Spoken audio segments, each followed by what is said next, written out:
सुशील जी, ये बड़ी बात है। एक जाहिर तौर पर एक स्मूथ सिस्टम की भी बात है। जब हम अच्छे इकोसिस्टम की बात करते हैं, स्टार्टअप को लेकर दुनिया में हमने बहुत मैं कहूँ कि सबसे अच्छे इकोसिस्टम में से एक दिया हुआ है। भारत के अंदर हम देख रहे हैं तेजी से स्टार्टअप बढ़ रहे हैं, यूनिकॉर्न्स बड़े बड़े खड़े हो रहे हैं। यानी कहीं ना कहीं अगर स्मूथ फ्लो है चीजों का तो चीजें अपने आप और बेहतर होती दिखाई देंगी।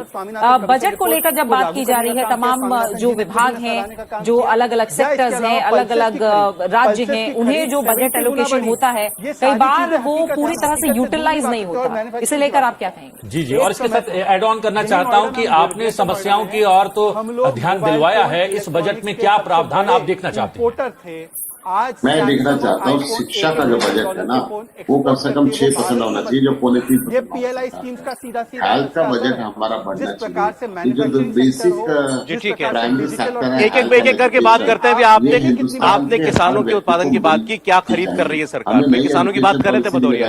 हमने राइट टू एजुकेशन एक्ट भी बनाया, परंतु क्या राइट टू एजुकेशन एक्ट के हिसाब से हर 3 किलोमीटर पे स्कूल होना चाहिए, हर 1 किलोमीटर पे प्राइमरी स्कूल होना चाहिए, आबादी के साथ होना चाहिए। क्या ये हम आज तक नहीं कर पाए? कि तब क्रिएट होंगे जब बजट के अंदर प्रोविजन होगा। अगर भारत सरकार कमीशन दावा कर रही है, भारतीय जनता पार्टी अपनी दावा कर रही है, मैं आपके बीच में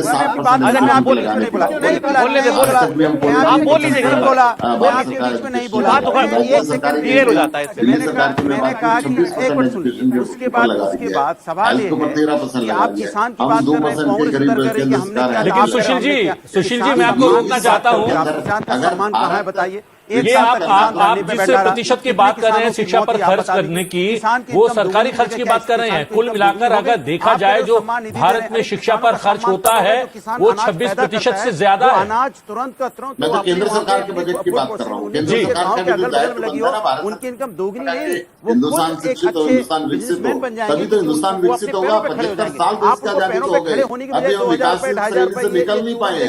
विकसित देशों के ऊपर बता तो रहे थे वो क्या क्या खरीद रही है सरकार, तभी हिंदुस्तान जाएगा जब अभी क्या क्या खरीद रही सरकार। किसान से बता रहे हैं।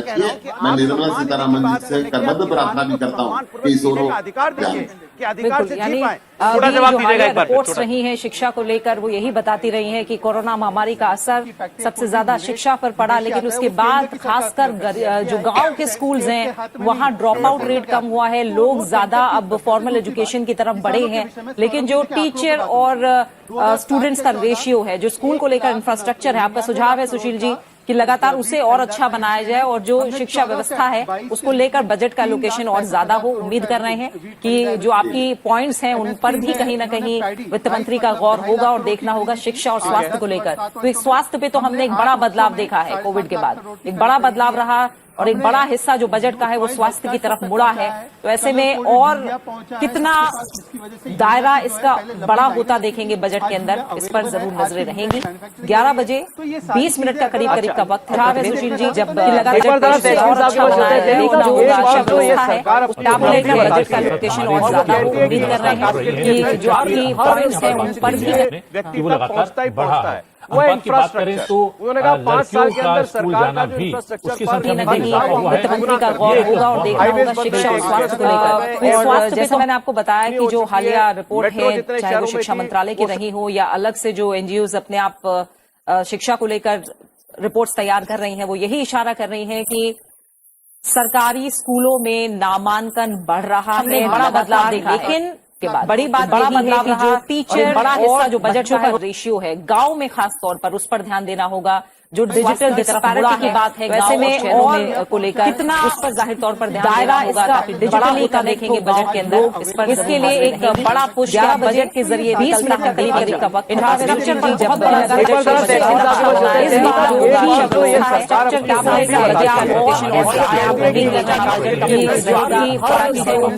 $5 ट्रिलियन की इकोनॉमी की बात हम कर रहे हैं, तो उस पर हम और तेजी से आगे भले ही तमाम अंतर्राष्ट्रीय एजेंसियां हैं, होगा और शिक्षा और स्वास्थ्य या फिर जैसे मैंने आपको बताया बड़े अर्थशास्त्री हैं वो रक्षा मंत्रालय की नजरों से अलग से जो एनजीओ अपने आप बजट में जो भी छोटे और बड़े कदम तैयार कर रही हैं वो कहीं ना कहीं पुल साबित होंगे, एक ब्रिज साबित होंगे। सरकारी स्कूलों में नामांकन बढ़ रहा है, अन्य देशों बड़ी बात बड़ा बदलाव रहा टीचर और जो बजट का रेशियो है गाँव में रहता है उस पर तो ध्यान देना होगा। जाती है जो जब डिजिटल वैसे में और को लेकर कितना उस पर जाहिर तौर पर दायरा इसका बड़ा नहीं कर रही गाँव के अंदर, इसके लिए एक बड़ा पुश कम लोगों का ध्यान जाता है।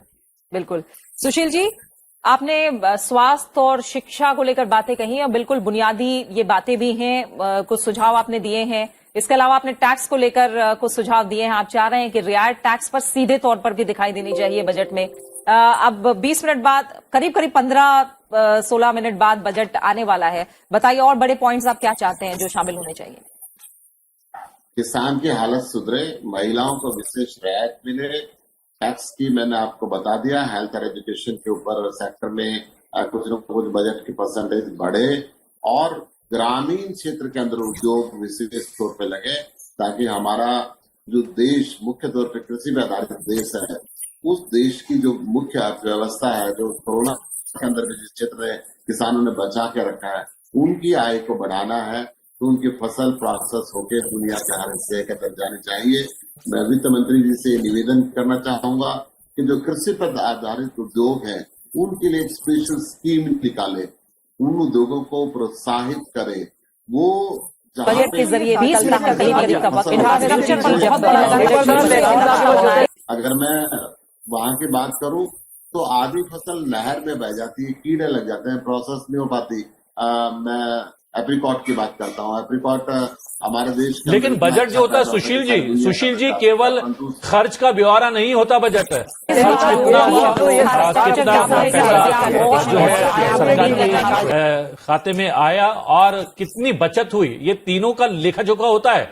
आप जो बिंदु उठा रहे हैं उसमें खर्च की बात तो की जा रही है, आय कैसे बढ़े सरकार की। जब आय सरकार की बढ़ेगी तभी अलग अलग क्षेत्रों पर खर्च हो पाएगा ना। $5 ट्रिलियन की इकोनॉमी की बात कर रहे हैं तो उस पर बहुत तेजी से नहीं, जीएसटी की आपने जीएसटी की बात कही है तो जीएसटी को लेकर एक बहुत बड़ी संशय की स्थिति है। संशय की स्थिति ये है कि जब जीएसटी काउंसिल की बैठक होती है उससे आप ही के पार्टी के राज्यता इस बात को कहते हैं कि पेट्रोल के पेट्रोलियम पदार्थ जो है वो कहीं ना कहीं जीएसटी के बारे में आने चाहिए। देशों बड़ी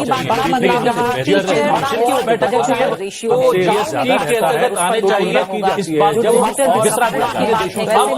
आपके पार्टी का आपकी अपना व्यक्तिगत मत दिया है पेट्रोल डीजल के दाम जीएसटी के दायरे में लाए जाने चाहिए।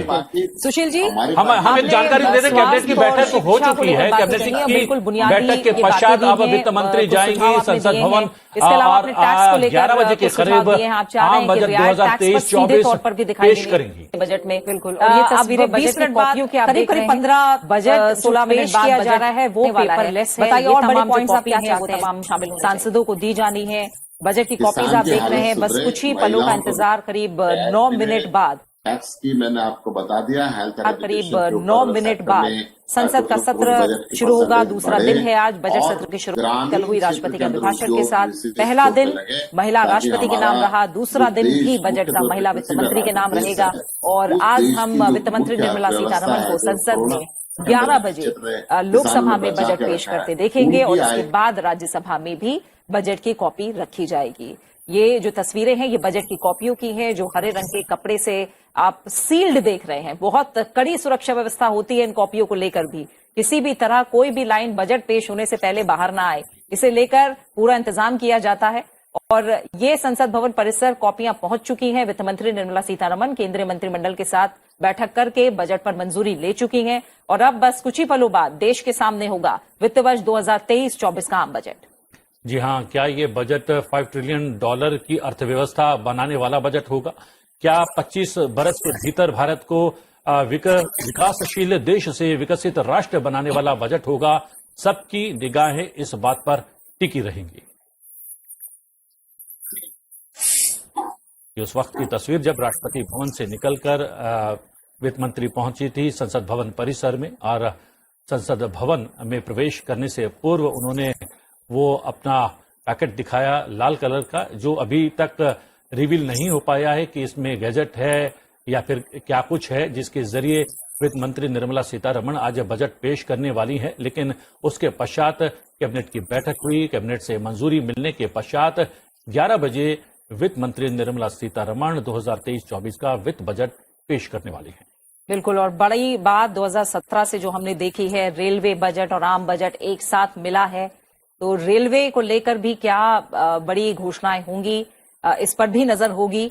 और आपको बता दें कि 2017 से जो बजट पेश हो रहा है उसमें रेल बजट को आम बजट से जोड़ा गया और अब हर साल आम बजट ही पेश होता है।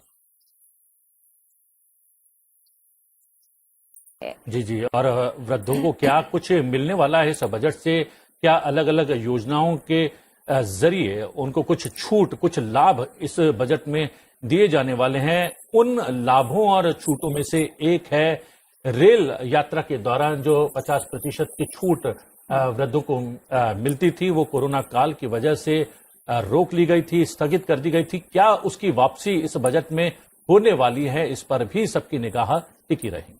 बिल्कुल सुशील जी, बस कुछ ही पल और बचे हैं बजट को लेकर, और जैसी बात भी हो रही है कि तमाम आप लोग के सुझाव काफी अच्छे सुझाव होते हैं और सरकार ये चाहती भी है कि अलग अलग जो दल हैं वो अपने सुझाव दें ताकि अगर सुधार की कोई गुंजाइश है तो वो किया जा सके। लेकिन जाहिर तौर पर जैसा प्रतिबिंब ने भी कहा कि खर्च और आय में संतुलन बनाना एक बड़ी चुनौती होती है। उन सब के बीच सरकार के कदमों को कैसे देख रहे हैं? और सबसे बड़ी बात है, प्रधानमंत्री ने जो कहा है कि भारत का आम बजट दुनिया के लिए आशा की किरण बनेगा। न केवल भारतवासी इस बजट पर निगाहें टिकाए हैं, बल्कि पूरा विश्व देखना चाहता है कि विश्व की सबसे तेज गति से आगे बढ़ने वाली अर्थव्यवस्था का इस बार का वित्त बजट कैसा होता है। प्रधानमंत्री ने बड़ी बात देखिए प्रतिबिंब, हाँ, जो चाहे वो यूनियन बजट को डाउनलोड कर सकता है। लगातार जो वेबसाइट है वो आप टीवी स्क्रीन पर देख पा रहे हैं, वहां से जो बजट की कॉपी है वो देखी जा सकती है। और 11 बजे से आप सीधे सीधे संसद टीवी पर वित्त मंत्री का जो बजट भाषण है उसका सीधा प्रसारण भी देख सकते हैं। डिजिटल संसद ऐप पर भी बजट का सीधा प्रसारण है, साथ ही बजट की कॉपी को भी डाउनलोड किया जा सकता है। indiabudget.gov.in पोर्टल पर बजट संबंधी जो तमाम दस्तावेज हैं वो उपलब्ध हैं। जी हाँ, कुछ क्षण पश्चात इस वेबसाइट पर जा सकते हैं, बजट देख सकते हैं, डाउनलोड कर सकते हैं। और इसके अतिरिक्त हम बता रहे हैं कि टेलीविजन स्क्रीन पर संसद टेलीविजन के माध्यम से तो बजट पेश करता हुआ आप देख सकते हैं वित्त मंत्री को। इसके अलावा आप यूट्यूब चैनल के माध्यम से भी न केवल संसद की आज की गतिविधि, संसद भवन परिसर में वित्त मंत्री के द्वारा वित्त बजट 2023-24 पेश करता हुआ आप देख पाएंगे संसद टीवी के यूट्यूब चैनल पर भी। ये वो तस्वीरें जब राष्ट्रपति भवन से निकलकर संसद भवन परिसर में प्रवेश कर रही थी वित्त मंत्री, उस दौरान की ये तस्वीरें। और 2019 से पहले हमने देखा था कि वित्त मंत्री बही खाते के रूप में बजट को एक सूटकेस में रखकर लाया करते थे, लेकिन 2019 के बाद से हम देख रहे हैं कि जो वित्त मंत्री हैं वो बजट फाइल को लाल कपड़े में लपेटकर संसद पहुंचती हैं। और इस फाइल को जो हम देख रहे हैं तस्वीरों में वित्त मंत्री के साथ वही एक लाल रंग का जो एक तरह से मैं कहूं कवर है, उसके अंदर क्या होगा अब कुछ ही पलों में देश के सामने होगा। जी हाँ, कल प्रधानमंत्री ने जो बयान दिया था, उन्होंने कहा था कि रोजगार, स्वास्थ्य, शिक्षा और कृषि क्षेत्र पर केंद्र सरकार का विशेष जोर है। वित्त मंत्री इन अपेक्षाओं को पूरा करने की भरपूर कोशिश करेंगी। तो क्या एक संकेत माना जाए प्रधानमंत्री की इस बयान को, और माना यह जाए कि रोजगार, स्वास्थ्य, शिक्षा और कृषि क्षेत्र पर इस बार के बजट का सारा ध्यान रहने वाला है। और सबसे बड़ी बात, दो बड़े आयोजन जो है इस देश में हो रहे हैं। G20 की अध्यक्षता मिली है। इस बार का सम्मेलन G20 का भारत में होने वाला है। इसके अलावा अमृत काल में हम प्रवेश कर गए हैं और अमृत काल को लेकर देश के विभिन्न हिस्सों में अलग अलग कार्यक्रम हो रहे हैं। तो इन दो जो समारोह की बात करें उसका भी रिफ्लेक्शन क्या परिलक्षित होता है इस बार के आम बजट में, सबकी नजर इस बात पर भी टिकी रही। सुशील जी, एक आखिरी रिएक्शन। जैसा प्रधानमंत्री ने भी कहा कि अर्थव्यवस्था, दुनिया की जानी माने जो आवाजें हैं बड़ी अर्थव्यवस्थाओं से जुड़ी हुई, वो देश के लिए सकारात्मक संदेश दे रही है कहीं ना कहीं, और बजट के ऊपर सिर्फ भारत की नजरें नहीं है बल्कि दुनिया भर की नजरें हैं, और ये आशा की किरण भी बनेगा। तो आप लोग का रोल किस तरह से रहेगा बजट भाषण में के बाद जो चर्चा होगी? कोई डाउट नहीं है कि हिंदुस्तान की अर्थव्यवस्था, हिंदुस्तान का व्यापार के ऊपर सारी दुनिया की नजर होती है कि किस तरीके से आजकल जो व्यापार का ग्लोबलाइजेशन सिस्टम हो गया है, हर देश के बजट के ऊपर हर देश के नागरिक की नजर रहती है। हिंदुस्तान की अर्थव्यवस्था बहुत महत्वपूर्ण अर्थव्यवस्था है। हिंदुस्तान के अंदर क्या हो रहा है, एक बड़ा देश होने के नाते सारी दुनिया इस तरफ देखना चाहती है, और हिंदुस्तान की जनता भी देखना चाहती है कि वित्त मंत्री कैसा बजट पेश करेंगे, क्या गृहिणी दे पाएंगी, क्या रसोई के बोझ को कुछ कम कर पाएंगी, क्या हिंदुस्तान के किसान की हालत को सुधार पाएंगी। हिंदुस्तान वासी भी देखते हैं और दुनिया के लोग भी देखते हैं, और मेरी शुभकामनाएं हैं। मैं उम्मीद करता हूं कि निर्मला सीतारमण जी आज हिंदुस्तान के लोगों की आशाओं के अनुरूप बजट दे, ताकि कम से कम चुनावी वर्ष के अंदर तो लोगों की उम्मीद पूरी हो सके। पिछले कई वर्षों से लोग उम्मीद करते थे कि कुछ न कुछ राहत मिलेगी, इस वर्ष ये राहत की उम्मीद की जा रही है। आर्थिक सर्वेक्षण की बात करें तो उसमें 6 से लेकर 6.8 जीडीपी रहने का अनुमान जताया गया है। ये अनुमान आपको लगता है कि सही है, या फिर इससे और भी बेहतर होना चाहिए या हो सकता है? अगर हम आर्थिक जो अपराध होते हैं, आर्थिक घोटाले होते हैं, उनके ऊपर कड़ा लगाम रख के रखें, और जैसे बहुत से लगातार कई सालों से देश में फ्रॉड हुए, और अब पिछले हफ्ता भी बड़ा भारी फ्रॉड हुआ, तो इन लगामों को कस के रखें। नियम कानून तो बने हुए बहुत हैं, परंतु नियम कानून का पालन सबके लिए एक जैसा हो, तो मैं समझता हूं कि आर्थिक विकास के अंदर मिलेगी।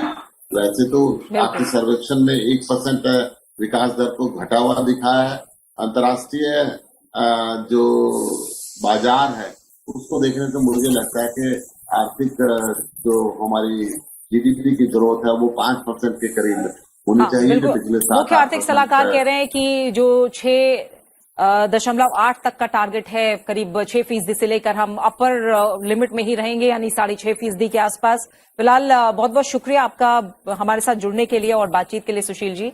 और सीधा एक बार हम चलते हैं, सूरज मोहन झा हमारे सहयोगी जुड़े हुए हैं। सूरज, बताइए क्या अपडेट है? बस कुछ ही पलों का इंतजार, 5 मिनट का समय बचा है, मंत्रिमंडल की बैठक हो गई, क्या अपडेट मिल रहा है? बिल्कुल प्रीति, यहाँ पर अब जो है हम देख रहे हैं संसद भवन में काफी गहमागहमी है। जिस तरह से थोड़ी देर पहले अभी कैबिनेट हुई है और उसने बजट को अप्रूव किया है, उसके बाद अब सांसद, तमाम दलों के सांसद जो हैं वो संसद भवन में आ रहे हैं, और ये सुरक्षा कर्मी जो हैं अपनी जो है ड्यूटी को पूरा करते हुए उन सभी पैकेट्स को चेक किया जा रहा है जिनमें वो प्रतियां हैं जिसमें बजट निहित है। और ये प्रतियां, जैसा कि हमारी सहयोगी प्रीति पहले बता चुकी हैं, ये सारी प्रतियां जो हैं बजट की वो माननीय सांसदों को वितरित की जाएंगी। और जैसा कि हमारे सहयोगी भी अपडेट कर रहे थे कि अब काउंटडाउन शुरू हो चुका है। सभी माननीय सांसद संसद भवन परिसर में पहुंचना शुरू हो चुके हैं और 11 बजे वित्त मंत्री निर्मला सीतारमण अपना 5वां वित्त बजट पेश करने वाली हैं। बिल्कुल, और जैसा प्रतिभा आप बता रहे थे कि 17वीं लोकसभा का ये अंतिम पूर्ण बजट होगा, और हमने देखा था इससे पहले जो सबसे बड़ा बजट भाषण रहा है वो भी वित्त मंत्री के नाम रहा है, 2 घंटा 41 मिनट। तो एक नजर कहीं ना कहीं इस पर भी रहेगी। पिछली बार करीब 1.5 घंटे का रहा था वित्त मंत्री का जो बजट भाषण था, में वो रिकॉर्ड बना था। जी, तो ये भी देखना होगा कि आज जो बजट रहेगा वो कितना बड़ा रह सकता है, कितना विस्तृत रह सकता है। और विस्तार इसलिए भी संभावना उसकी नजर आ रही है क्योंकि जैसा कि $5 ट्रिलियन की जो है अर्थव्यवस्था बनाने का बजट हो सकता है, इसके साथ साथ ये अमृतकाल का बजट है, यानी कि देश को विकासशील देश से विकसित राष्ट्र बनाने की ओर ले जाने वाला बजट भी ये हो सकता है। और सबसे बड़ी बात ये है कि जैसा कि आपने इस बात को दोहराया भी है कि मोदी सरकार 2.0 का ये अंतिम पूर्णकालिक बजट है। तो 3 महत्वपूर्ण बिंदु इस और कहीं ना कहीं इशारा करते हैं प्रीति कि ये बजट भी काफी बड़ा हो सकता है और काफी समय लेने वाली है वित्त मंत्री इस बार के बजट को पेश करने में। बिल्कुल, तो बस कुछ ही देर में बजट होगा आपके सामने। 2023-2024 को लेकर जो आम बजट है ठीक 11 बजे वित्त मंत्री निर्मला सीतारमण इसे पेश करने वाली हैं। लगातार संसद टीवी पर इसकी सीधा प्रसारण, संसद की जो सत्र है, उसकी कार्रवाई है, उसका सीधा प्रसारण आप संसद टीवी पर देख सकते हैं। तो ठीक 11 बजे हमारे साथ बने रहिए। लगातार बजट के बाद भी जो हर बारीक विश्लेषण होगा वो भी आप संसद टीवी पर देख सकते हैं। तो संसद की कार्रवाई का सीधा प्रसारण अब से कुछ देर में।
माननीय सभासदों, माननीय अध्यक्ष जी,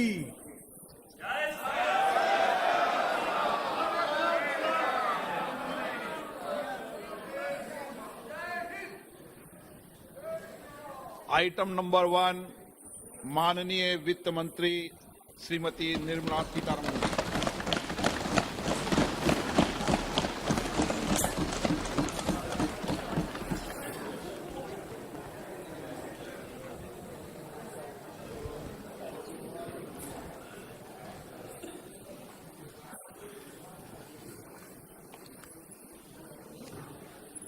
Honorable Speaker, I present the budget for 2023-2024. This is the first budget in Amrit Kal. This budget hopes to build on the foundation laid in the previous budget and the blueprint drawn for India at 100. We envision a prosperous and inclusive India in which the fruits of development will reach all sections and citizens, especially our youth, women, farmers, OBCs, scheduled castes and scheduled tribes. In the 75th year of our independence, the world has recognized the Indian economy as a bright star. Our current year's economic growth is estimated to be at 7%. It is notable that this is the highest among all the major economies. This is in spite of the massive slowdown globally caused by COVID-19 and the war. The Indian economy is therefore on the right track and despite a time of challenges, heading towards a bright future. Today, as Indians stand with their head held high and the world appreciates India's achievements and successes, we are sure that elders who had fought for India's independence will, with joy, bless us in our endeavors going forward as well. Our focus on wide-ranging reforms and sound policies implemented through Sabka Prayas, resulting in Jan Bhagidari and targeted support to those in need, helped us perform well in trying times. India's rising global profile is because of the several accomplishments. Unique world-class digital public infrastructure, example, Aadhaar, CoWIN and UPI. COVID vaccination drive in unparalleled scale and speed. Proactive role in frontier areas such as achieving the climate-related goals, Mission Life and National Hydrogen Mission. During the COVID-19 pandemic, we ensured that no one goes to bed hungry with a scheme to supply free food grains to over 80 crore persons for 28 months. Continuing our commitment to ensure food and nutritional security, we are implementing from 1st January 2023 a scheme to supply free food grain to all Antyodaya and priority households for the next 1 year. Under PM Garib Kalyan Anna Yojana, the entire expenditure of about 2 lakh crore will be borne by the central government. In these times of global challenges, the G20 presidency gives us a unique opportunity to strengthen India's role in the world economic order. With the theme of Vasudhaiva Kutumbakam, we are steering an ambitious, people-centric agenda to address global challenges and to facilitate sustainable economic development. The government's efforts since 2014 have ensured for all citizens a better quality of life and life of dignity.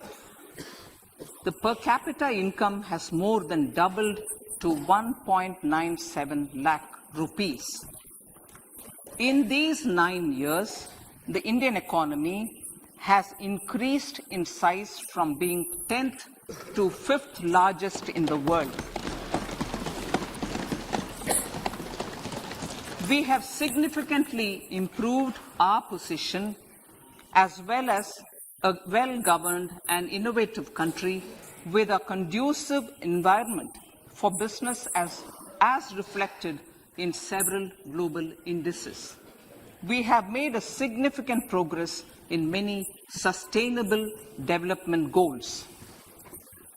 The economy has become a lot more formalized as reflected in the EPFO membership, more than doubling to 27 crore and rupees 7,400 crore digital payments of 126 lakh crore rupees through UPI in 2022. The efficient implementation of many schemes with universalization of targeted benefits has resulted in inclusive development. Some of the schemes are 11.7 crore household toilets under Swachh Bharat mission, which is achieved, 9.6 crore LPG connections under Ujjwala, 220 crore COVID vaccination of 102 crore persons, 47.8 crore PM Jan Dhan bank accounts, insurance cover for 44.6 crore persons under PM Suraksha Bima and PM Jeevan Jyoti Yojana, and cash transfer of 2.2 lakh crores of rupees to 11.4 crore to over 11.4 crore farmers under PM Kisan Samman Nidhi. Our vision for the Amrit Kal includes technology-driven and knowledge-based economy with strong public finances and a robust financial sector. To achieve this, Jan Bhagidari through Sabka Saath, Sabka Prayas is essential. The economic agenda for achieving this vision focuses on three things. First, facilitating ample opportunities for citizens, especially the youth, to fulfill their aspirations. Second, providing strong impetus to growth and job creation. And third, strengthening macroeconomic stability. To service these focus areas in our journey to India at 100, we believe that the following 4 opportunities can be transformative during Amrit Kal. Economic empowerment of women. Deen Dayal Antyodaya Yojana National Rural Livelihood Mission has achieved remarkable success by mobilizing rural women into 81 lakh self-help groups. We will enable these groups to reach the next stage of economic empowerment through formation of large producer enterprises or collectives, with each having several thousand members and managed professionally. They will be helped with raw materials supply and for better design, quality, branding, and marketing of their products. Through supporting these policies, they will be enabled to scale up their operations to serve the large consumer markets, as has been the case with the several startups growing into unicorns. PM Vishwakarma Kaushal Samman, PM Vikas. For centuries, traditional artisans and craftspeople who work with their hands using tools have brought renown for India. They're generally referred to as Vishwakarma. The art and the handicraft created by them represents the true spirit of Atmanirbhar Bharat. For the first time, a package of assistance for them has been conceptualized. The new scheme will enable them to improve the quality, scale, and reach of their products, integrating them with the MSME value chain. The components of the scheme will include not only financial support, but also access to advanced skill training, knowledge of modern digital techniques, and efficient green technologies, brand promotion, linkage with local and global markets, digital payments, and social security. This will greatly benefit the scheduled castes, scheduled tribes, OBCs, women, and people belonging to the weaker sections. Tourism. The country offers immense attraction for domestic as well as foreign tourists. There is a large potential to be tapped in tourism. The sector holds huge opportunities for jobs and entrepreneurship for youth in particular.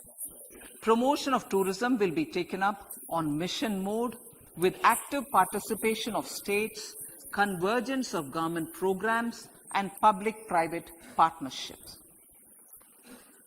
Green growth. We are implementing many programs for green fuel, green energy, green farming, green mobility, green buildings, and green equipment, and policies for efficient use of energy across various economic sectors. These green growth efforts help in reducing carbon intensity of the economy and provides for large-scale green job opportunities.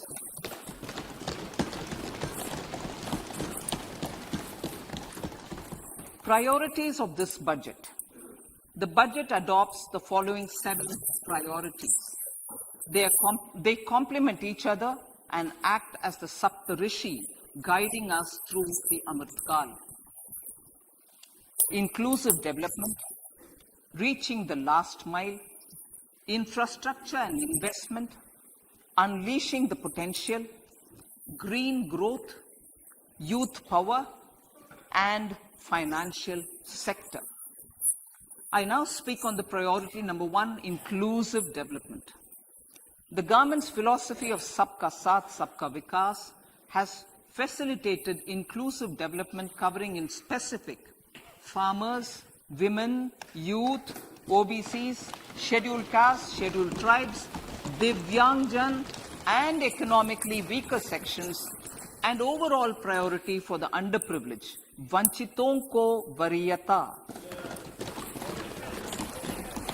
There has also been a sustained focus on Jammu Kashmir, Ladakh, and the Northeast. This budget builds on those efforts. Digital public infrastructure for agriculture. Digital public infrastructure for agriculture will be built as an open source, open standard, and interoperable public good.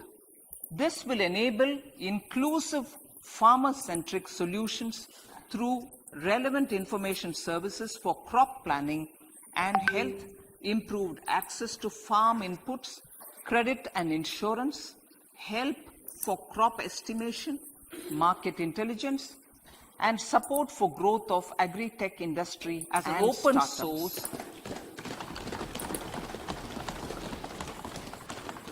an agriculture accelerator fund. An agriculture accelerator fund will be set up to encourage agri startups by young entrepreneurs in rural areas. The fund will aim at bringing innovative and affordable solutions for challenges faced by farmers. It will also bring in modern technologies to transform agricultural practices, increase productivity and profitability. To enhance the productivity of extra long staple cotton, we will adopt a cluster-based and value chain approach through public-private partnerships. This will mean collaboration between farmers, state, and industry for input supplies, extension services, and market linkages. We will launch an Atmanirbhar Clean Plant program to boost availability of disease-free, quality planting material for high-value horticultural crops at an outlay of 2,200 crores. Global hub for millets which are Sri Anna. India is the forefront. India is at the forefront of popularizing millets, whose consumption furthers nutrition, food security, and welfare of farmers, said the Honorable Prime Minister. We are the largest producer and second largest exporter of Sri Anna in the world. We grow several types of Sri Anna, such as Sri Anna Jowar, Sri Anna Ragi, Sri Anna Bajra, Sri Anna Kutu, Ramdana, Kangni, Kutni, Kutki, Kodo, China, and Sama. These have a number of health benefits and have been an integral part of our food for centuries. I acknowledge with pride the huge service done by small farmers in contributing to the health of fellow citizens by growing these Sri Anna. Now, to make India a global hub for Sri Anna, the Indian Institute of Millet Research, ideally Indian Institute of the Sri Anna Research, Hyderabad, will be supported as the center of excellence for sharing best practices, research, and technologies at the international level. The agricultural credit target will be increased to 20 lakh crores with focus on animal husbandry, dairy, and fisheries. We will launch a new sub-scheme for of PM Matsya Sampada Yojana, which is an existing scheme, but we launch a new sub-scheme with targeted investment of 6,000 crores to further enable activities of fishermen, fish vendors, and micro and small entrepreneurs, improve value chain efficiencies, and expand the market. For farmers, especially small and marginal farmers and other marginalized sections, the government is promoting cooperative-based economic development model. A new Ministry of Cooperation was formed with a mandate to realize the vision of Sahakar Se Samriddhi. To realize this vision, the government has already initiated computerization of 63,000 primary agricultural credit societies with an investment of 2,516 crores. In consultation with all the stakeholders and the states, model bylaws for PACS were formulated, enabling them to become multi-purpose PACS. A national cooperative database is being prepared for countrywide mapping of cooperative societies. With this backdrop, we will implement a plan to set up massive decentralized storage capacity.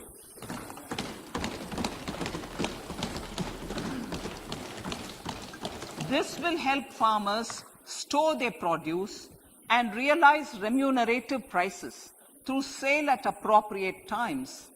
The government will also facilitate setting up of a large number of multi-purpose cooperative societies, primary fisheries societies, and dairy cooperative societies in uncovered panchayat and villages in the next 5 years.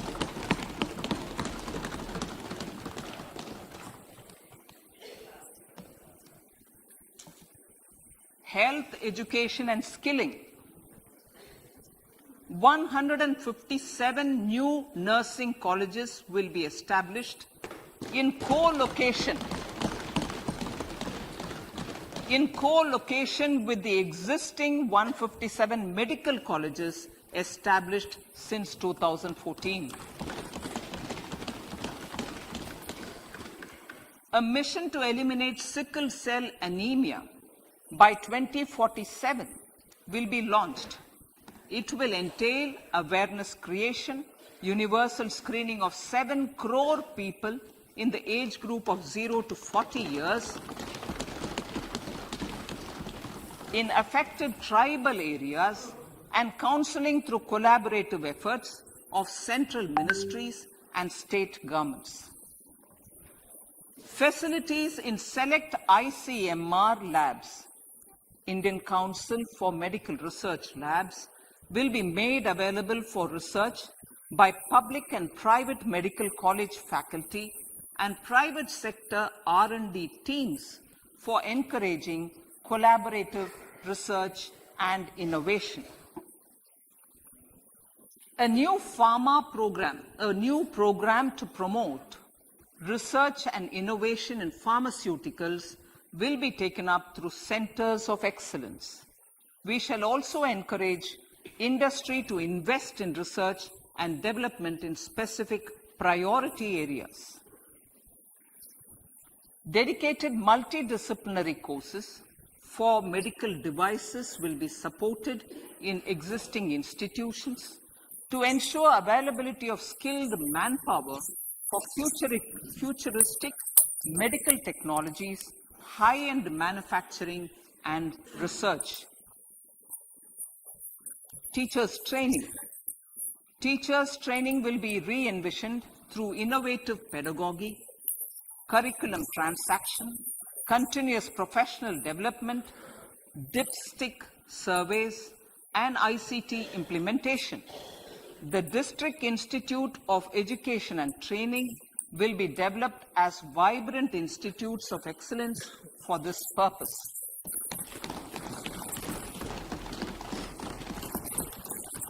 National Digital Library for Children and Adolescents.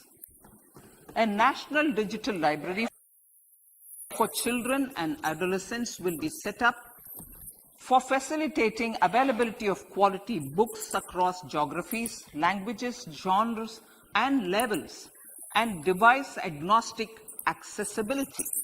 States will be encouraged to set up physical libraries for them at panchayat and ward levels and provide infrastructure for accessing the national digital library resources. Additionally, to build a culture of reading and to make up for pandemic time learning loss, the National Book Trust, the Children's Book Trust, and other sources will be encouraged to provide and replenish non-curricular titles in regional languages and in English to these physical libraries. Collaboration with NGOs that work in literacy will also be a part of this initiative to inculcate financial literacy. Financial sector regulators and organizations will be encouraged to provide age-appropriate reading material to these libraries. I move to priority 2, reaching the last mile. Prime Minister Vajpayee's government had formed the Ministry of Tribal Affairs and the Department of Development of Northeast Region to provide a sharper focus to the objective of reaching the last mile. Our government has formed the ministries of Ayush, Fisheries, Animal Husbandry and Dairying, Skill Development, Jal Shakti and Cooperation. Building on the success of the Aspirational Districts program, the government has recently launched the Aspirational Blocks program, covering 500 blocks for saturation of essential government services across multiple domains such as health, nutrition, education, agriculture, water resources, financial inclusion, skill development, and basic infrastructure. Manya Speaker, Sir, Pradhan Mantri PVTG, which is Primitive Vulnerable Tribal Groups Development Mission, is being launched. To improve socio-economic conditions of the particularly vulnerable tribal groups, the PVTGs as we refer them to, Pradhan Mantri PVTG Development Mission will be launched. This will saturate PVTG families and habitations with basic facilities such as safe housing, clean drinking water and sanitation, improved access to education, health, nutrition, road and telecom connectivity, and sustainable livelihood opportunities. An amount of 15,000 crores will be made available to implement the mission in the next 3 years under the Development Action Plan for the Scheduled Tribes. Ekalavya Model Residential Schools. In the next 3 years, Center will recruit 38,800 teachers and support staff for the 740 Ekalavya Model Residential Schools, which is serving 3.5 lakh tribal students.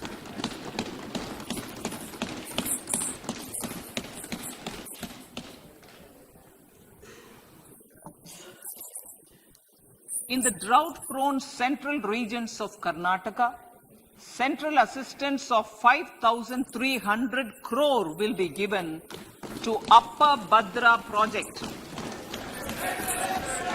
to provide sustainable micro irrigation and filling up of surface tanks for drinking water. PM Awas Yojana.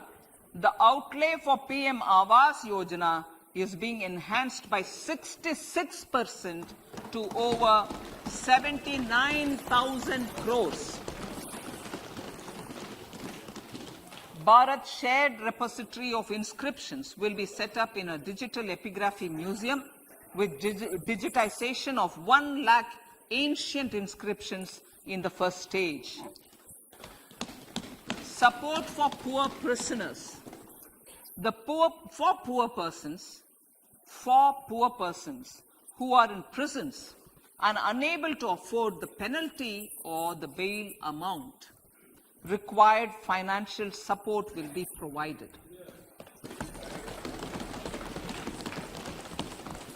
Priority number 3, infrastructure and investment. Investments in infrastructure and productive capacity have a large multiplier impact on growth and employment. After the subdued period of the pandemic, private investments are growing again. The budget takes the lead once again to ramp up the virtuous cycle of investment and job creation.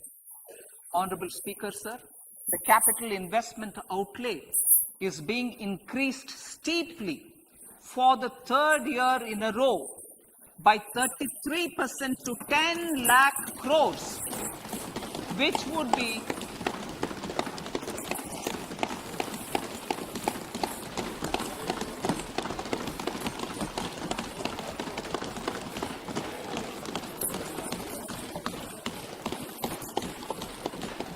which would be 3.3% of GDP. This will almost be 3 times the outlay made in 2019-20.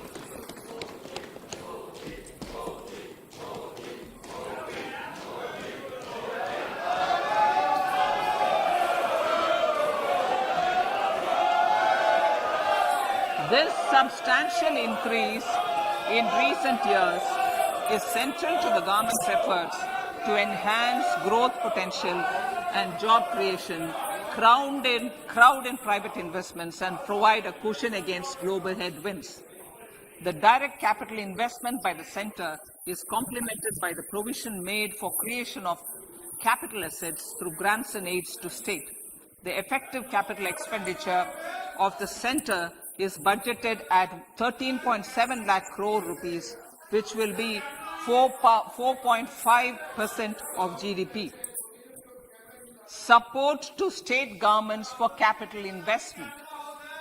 I have decided to continue the 50-year interest-free loan to state governments for 1 more year to spur investment in infrastructure and to incentivize them for complementary policies actions with a significantly enhanced outlay of 1.3 lakh crores. The newly established Infrastructure Finance Secretariat will assist all stakeholders for more private investment in infrastructure, including railways, roads, urban infrastructure, and power, which are predominantly depend on public resources. The harmonized master list of infrastructure will be reviewed by an expert committee for recommending the classification and financing framework suitable for Amrit Kal. A capital outlay, I'm talking about railways now, sir, Honorable Speaker, railways. A capital outlay of 2.40 lakh crores has been provided for the railways. This is the highest ever outlay this highest ever outlay is about 9 times the outlay made in 2013-14. 100 critical transport infrastructure projects for last and first mile connectivity for ports, coal, steel, fertilizer and food grain sectors have been identified. They will be taken up on priority with investment of 75,000 crores, including 15,000 crore from private sources. 50 additional airports, heliports, water aerodromes, and advanced landing grounds will be revived for improving regional air connectivity.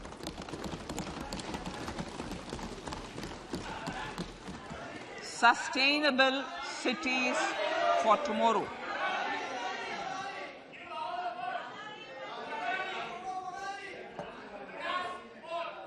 States and cities will be encouraged to undertake urban planning reforms and actions to transform our cities into sustainable cities of tomorrow. This means efficient use of land resources, adequate resources for urban infrastructure, transit-oriented development, enhanced availability and affordability of urban land and opportunities for all.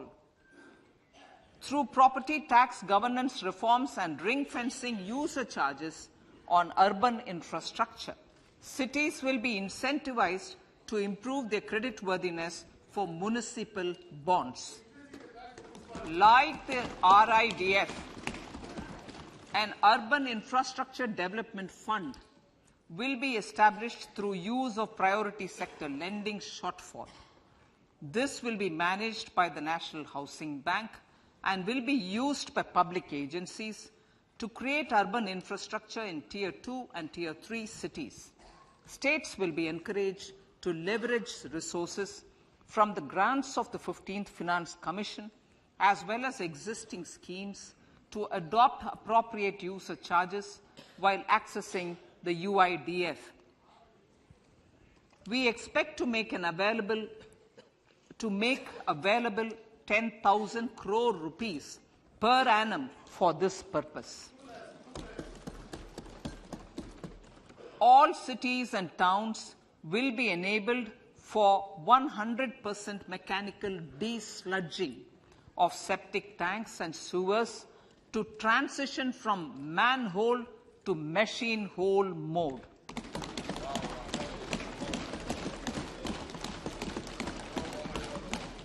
Enhanced focus will be provided for scientific management of dry and wet waste. Honorable Speaker, sir, our Prime Minister had said, good governance is the key to a nation's progress. Our government is committed to providing a transparent and accountable administration which works for the betterment and welfare of common citizens. Mission Karma Yogi. Under Mission Karma Yogi, Centre, states and the Union territories are making and implementing capacity building plans for civil servants.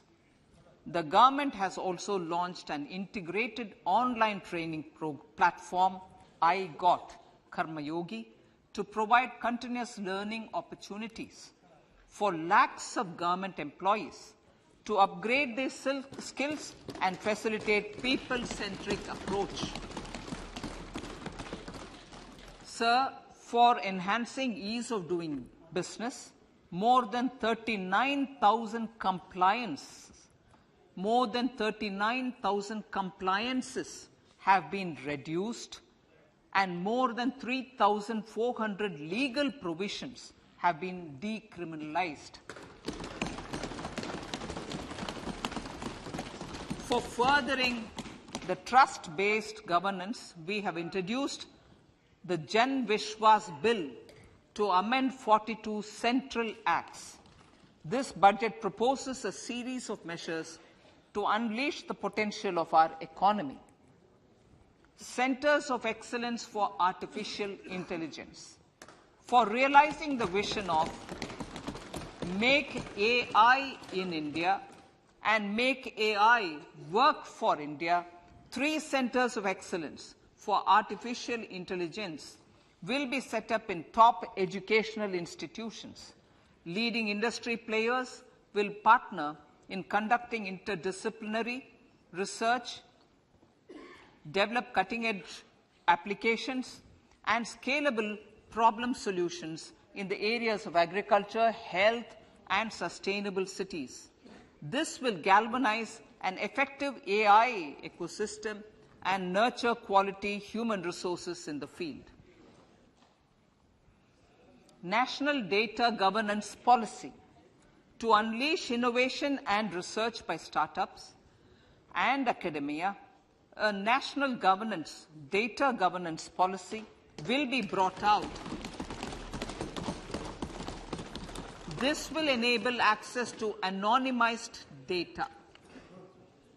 The KYC process will be simplified, adopting a risk-based instead of one-size-fits-all approach. The financial sector regulators will also be encouraged to have a KYC system fully amenable to meet the needs of digital India. One-stop solution for identity and address updating. A one-stop solution for reconciliation and updating of identity and address of individuals maintained by various government agencies, regulators, and regulated entities will be established using DigiLocker service and Aadhaar as foundational identity. Speaker, sir, common business identifier. For the business establishments required to have a permanent account number, the PAN will be used as the common identifier for all digital systems of specified government agencies. This will bring ease of doing business, and it will be facilitated through a legal mandate. For obviating the need for separate submission of same information to different government agencies, a system of unified filing process will be set up.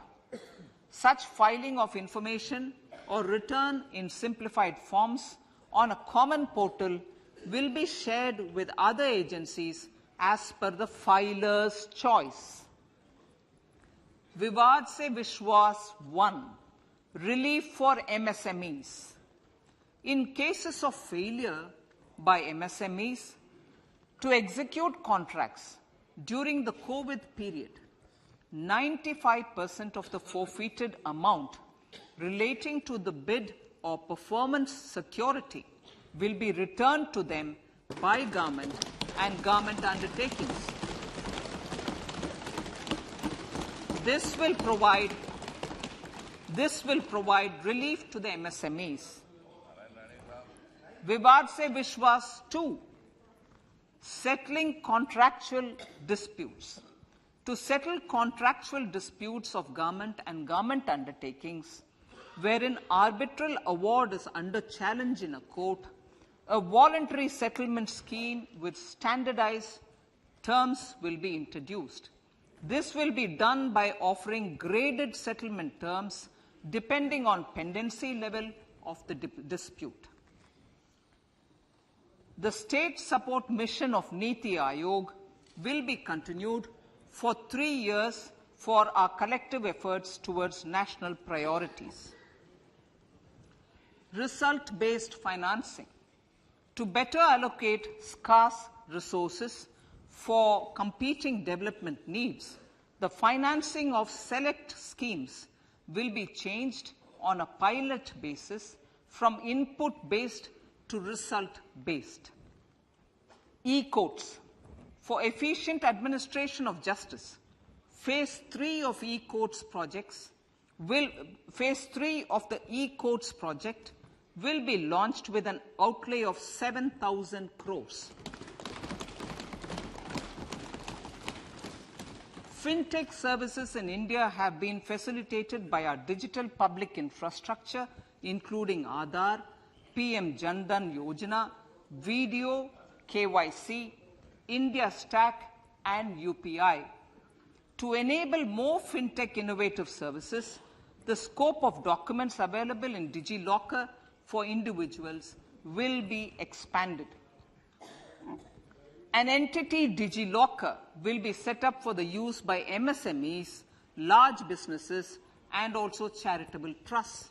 This will be towards storing and sharing documents online securely whenever needed with various authorities, regulators, banks, and other business entities. 5G services. 100 labs for developing applications using 5G services will be set up in engineering institutions.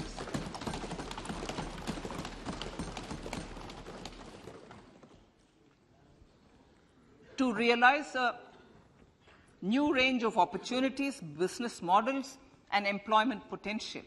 The labs will cover, among others, applications such as smart classrooms, precision farming, intelligent transport systems, and healthcare applications. Lab-grown diamonds. Lab-grown diamonds is a technology and innovation-driven emerging sector with high employment potential. These environment-friendly diamonds, which have optically and chemically the same properties as natural diamonds. To encourage indigenous production of LGD, lab-grown diamond seeds and machines, and to reduce import dependency, a research and development grant will be provided to one of the IITs for 5 years. To reduce the cost of production, a proposal to review the custom duty on LGD seeds will be indicated in Part B of the speech. I come to the fifth priority, Honourable Speaker, sir, green growth. Honourable Prime Minister has given a vision for life or lifestyle for environment to spur a movement of environmentally conscious lifestyle. India is moving forward firmly for the Panchamrit, the net zero carbon emission by 2070 to usher in green industrial and economic transition. This budget builds on our focus on green growth. The recently launched National Green Hydrogen Mission, with an outlay of 19,700 crores, will facilitate transition of the economy to low carbon intensity, reduce dependence on fossil fuel imports, and make the country assume technology and market leadership in this sunrise sector. Our target is to reach an annual production of 5 MMT by 2030. Energy transition. This budget provides for 35,000 crores for priority capital investment towards energy transition and net zero objectives and energy security by Ministry of Petroleum and Natural Gas. To steer the economy on sustainable development path, battery energy storage systems with capacity of 4,000 MWh will be supported with viability gap funding. A detailed framework for pumped storage projects will also be formulated. Renewable energy evacuation. The interstate transmission system for evacuation and grid integration of 13 gigawatt renewable energy from Ladakh will be constructed with investment of 20,700 crores. A detailed framework including central support storage projects 300 will also be formulated. Green credit renewable energy for encouraging behavioral change. The interstate transmission program will be notified under the environment protection and grid integration. This will incentivize environmentally renewable energy from Ladakh will be constructed with individuals and local bodies and help mobilize additional resources for such activities. PM Program for Restoration, Awareness, Nourishment and Amelioration of Mother Earth, PM Pranam, will be launched to incentivize states and union territories to promote alternative fertilizers and balanced use of chemical fertilizers. Go Bardhan Scheme, 500 new waste-to-wealth plants under Go Bardhan, galvanizing organic bio-agro resources done. Go Bardhan scheme will be established for promoting circular economy. These will include 200 compressed biogas plants, including 75 plants in urban areas, and 300 community or cluster-based plans at a total investment of 10,000 crores. I will refer to this in Part B also.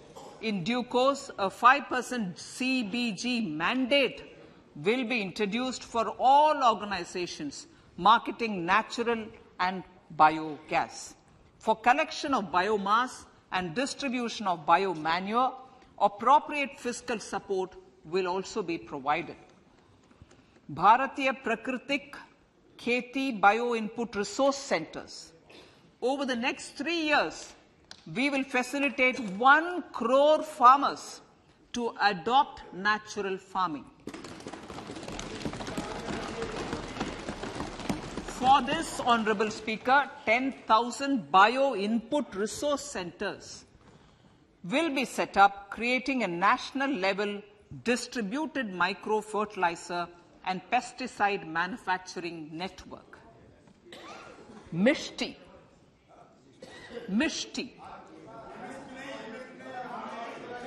Building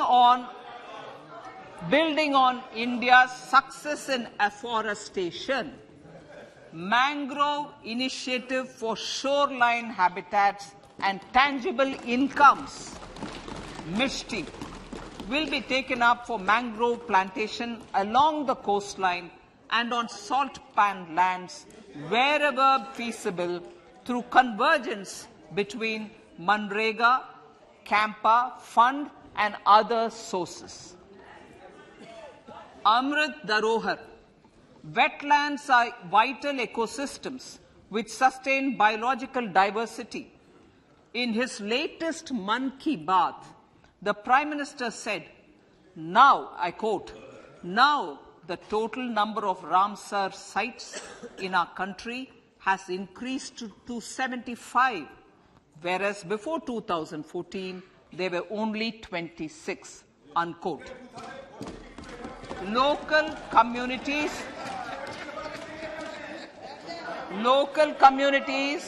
have always been at the forefront of conservation efforts. The government will promote their unique conservation values through Amrit Dharohar, a scheme that will be implemented over the next 3 years to encourage optimal use of wetlands and enhance biodiversity, carbon stock, ecotourism opportunities, and income generation for local communities. Coastal shipping. Coastal shipping will be promoted as the energy efficient and lower cost mode of transport, both for passengers and freight, through PPP mode with viability gap funding. Vehicle replacement. Vehicle replacement is an important continuing policy, replacing the old political,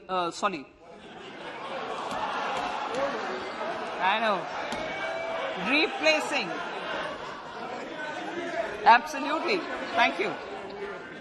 Replacing old polluting vehicles may be applicable, right? Replacing old polluting vehicles is an important part of greening our economy. In furtherance of the vehicle scrapping policy mentioned in Budget 21-22, I have allocated adequate funds to scrap old vehicles of the central government. States will also be supported in replacing old vehicles and old state ambulances. Honorable Speaker, sir, I move to priority 6, youth power. To empower our youth and help the Amrit PD realize their dreams, we have formulated the National Education Policy, which is very wide in its scope, but one of the things is also to focus on skilling, adopted economic policies that facilitate job creation at scale and have supported business opportunities. Pradhan Mantri Kaushal Vikas Yojana. Pradhan Mantri Kaushal Vikas Yojana 4.0 will be launched to skill lakhs of youth within the next 3 years. On-job training, industry partnership, and alignment of courses with needs of industry will be emphasized. The scheme will also cover new age courses for Industry 4.0 like coding, AI, robotics, mechatronics, IoT, 3D printing, drones, and other soft skills. To skill youth for international opportunities, 30 Skill India international centers will be set up across different states. The digital ecosystem for skilling will be further expanded with the launch of a unified Skill India digital platform for enabling demand-based formal skilling, linking with employers including MSMEs, and facilitating access to entrepreneurship schemes. To provide stipend support to 47 lakh youths in 3 years, direct benefit transfer under a pan-India national apprenticeship promotion scheme will be rolled out. Tourism.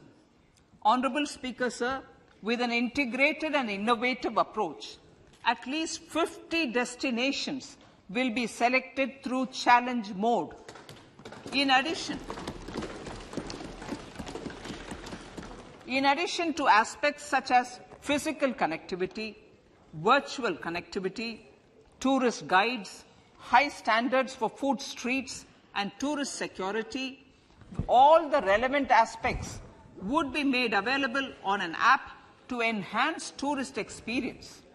Every destination would be developed as a complete package. The focus of development of tourism would be on domestic as well as foreign tourists.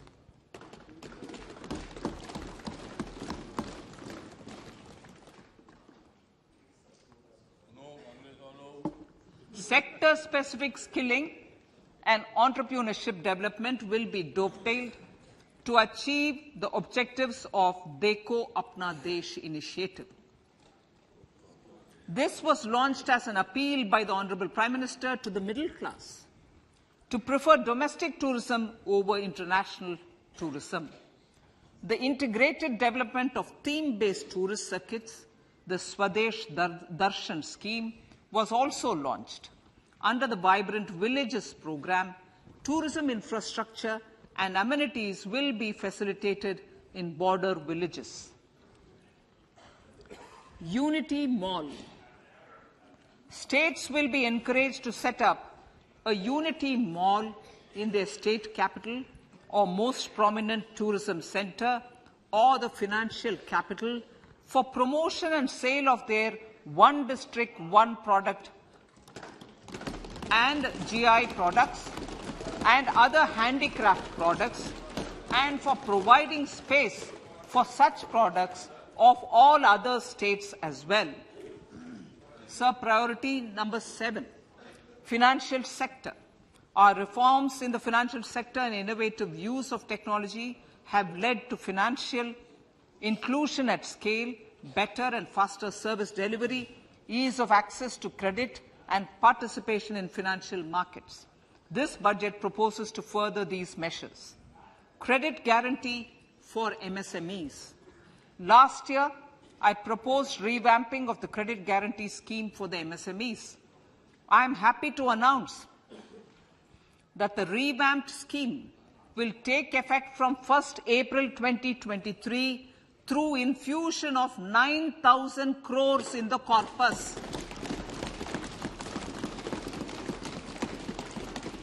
This will enable additional collateral-free guaranteed credit of 2 lakh crores of rupees.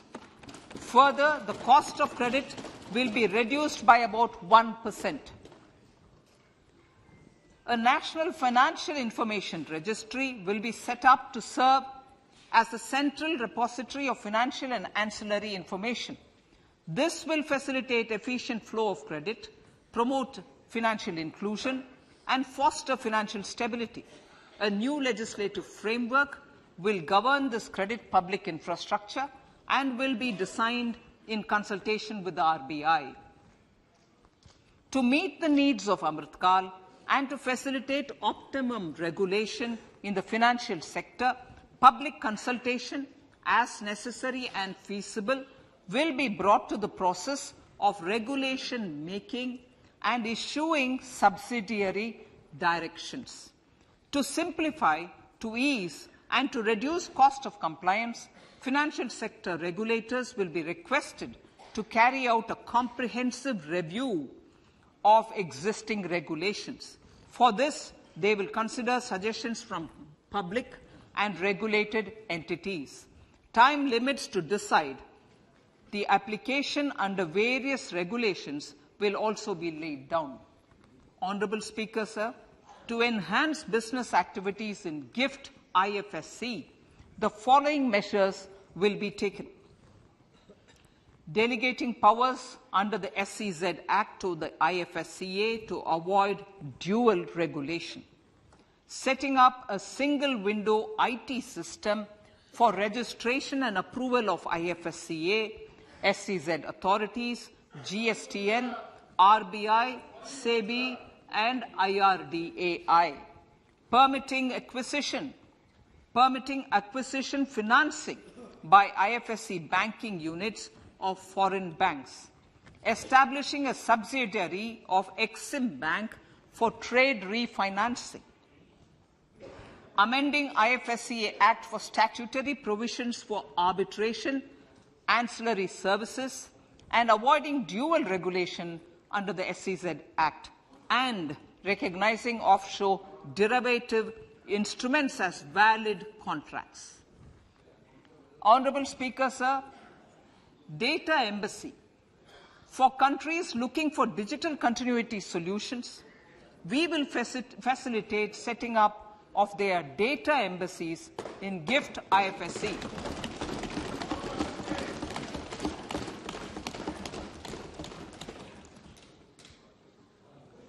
Improving governance and investor protection in banking sector.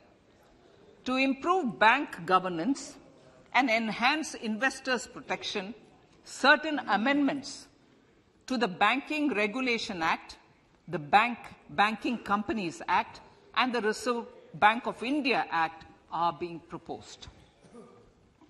Capacity building in securities market. Honorable Speaker, sir, to build capacity of functionaries and professionals in the securities market, SEBI will be empowered to develop, regulate, maintain, and enforce norms and standards for education in the National Institute of Securities Markets and to recognize award of degrees, diplomas, and certificates. A central processing center will be set up for faster response to companies through centralized handling of various forms filed with field officers under the Companies Act. Reclaiming of shares and dividends. For investors to reclaim unclaimed shares and unpaid dividends from the Investor Education and Protection Fund Authority with ease,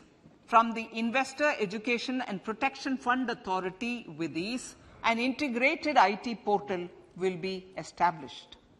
Digital payments continue to find wide acceptance.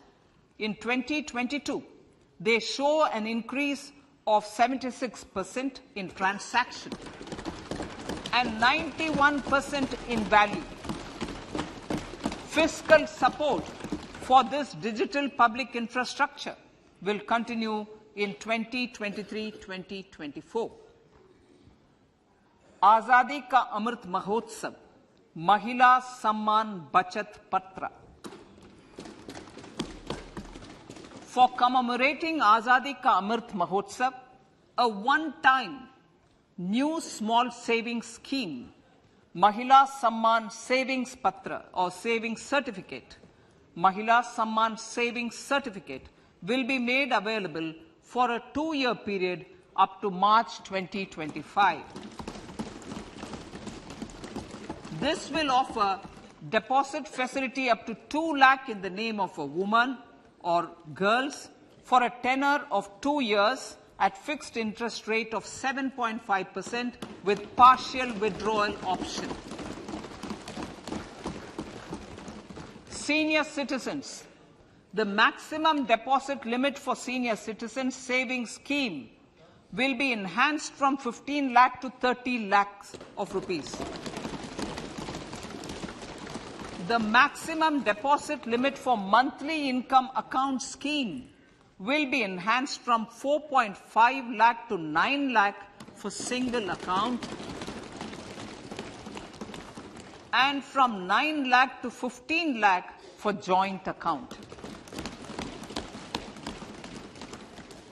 Honorable Speaker, sir, fiscal management. 50 years interest-free loan to states. The entire 50-year loan to states has to be spent on capital expenditure within 2023-24. Most of this will be at the discretion of the states, but a part will be conditional on states increasing their actual capital expenditure.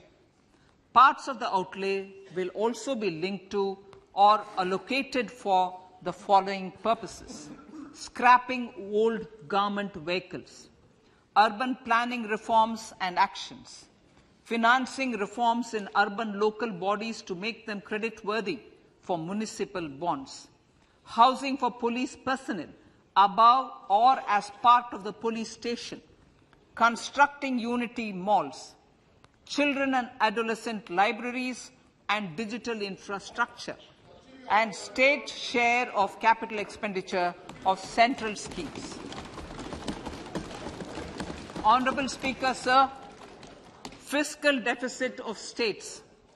States will be allowed a fiscal deficit of 3.5% of GSDP, of which 0.5% will be tied to power sector reforms. Revised estimates 2022 to 2023. The revised estimate, Honorable Speaker, sir, of the total receipts other than borrowing is 24.3 lakh crores, of which the net tax receipts are 20.9 lakh crores. The revised estimate of the total expenditure is 41.9 lakh crores of rupees, of which the capital expenditure is about 7.3 lakh crores. The revised estimate of the fiscal deficit is 6.4% of GDP, adhering to the budget estimate. So budget estimates of 2023-24. Coming to 2023-24, the total receipts other than borrowings and the total expenditure are estimated at 27.2 lakh crores and 45 lakh crores respectively. The net tax receipts are estimated at 23.3 lakh crores. The fiscal deficit is estimated to be 5.9% of the GDP. In my budget speech for 21-22, I had announced that we plan to continue the path of fiscal consolidation, reaching a fiscal deficit of below 4.5% by 2025-26, with a fairly steady decline over the period. We have adhered to this path, and I reiterate my intention to bring the fiscal deficit below 4.5% of GDP by 2025-26. To finance the fiscal deficit in 2023-24, the net market borrowings from dated securities are estimated at 11.8 lakh crores. The balance financing is expected to come from small savings and other sources. The gross market borrowings are estimated at 15.43 lakh crores of rupees. Honorable Speaker, sir, I now move to Part B.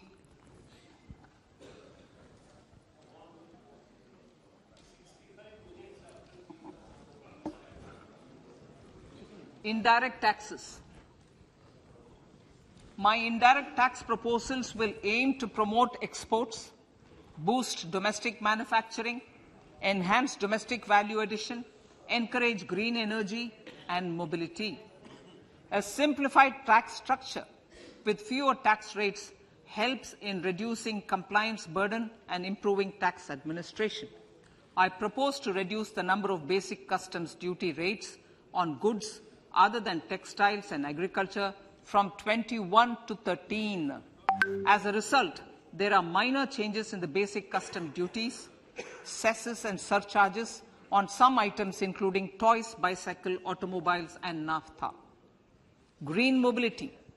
To avoid cascading of taxes on blended compressed natural gas, I propose to exempt excise duty on GST paid compressed biogas contained in it. To further provide impetus to green mobility, customs duty exemptions is being extended to import of capital goods and machinery required for manufacture of lithium-ion cells for batteries used in electrical vehicles as well. Electronics. As a result of various initiatives of the government, including phased manufacturing program, mobile phone production in India has increased from 5.8 crore units valued at about 18,900 crore in 2014-15 to 31 crore units valued at 2,75,000 crore in the last financial year. To further deepen domestic value addition in manufacturing of mobile phones, I propose to provide relief to customs duty. I propose to provide relief in customs duty on import of certain parts and inputs like camera lens and continue the concessional duty on lithium-ion cells for batteries for another year. Similarly, to promote value addition in manufacture of televisions, I propose to reduce the basic customs duty on parts of open cells of TV panels to 2.5%. Electrical. To rectify inversion of duty structure and encourage manufacturing of electric kitchen chimneys, the basic custom duty on electric kitchen chimney is being increased from 7.5% to 15%, and that on heat coils for these is proposed to be reduced from 20% to 15%. Chemicals and petrochemicals.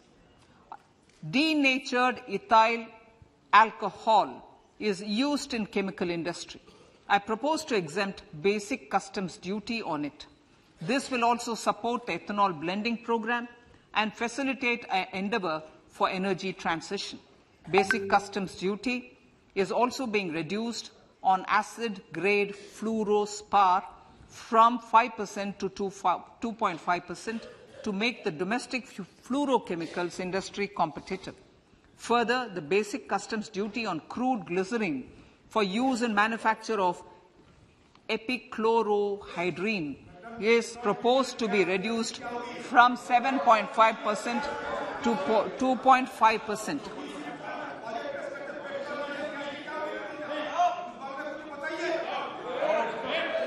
Marine products. In the last financial year, marine products recorded the highest export growth, benefiting farmers in the coastal states of the country. To further enhance the export competitiveness of marine products, particularly shrimps, duty is being reduced on key inputs for domestic manufacture of shrimp feed. India is a global leader, as I said in Part A, in cutting and polishing of natural diamonds, contributing about 3/4 of the global turnover by value.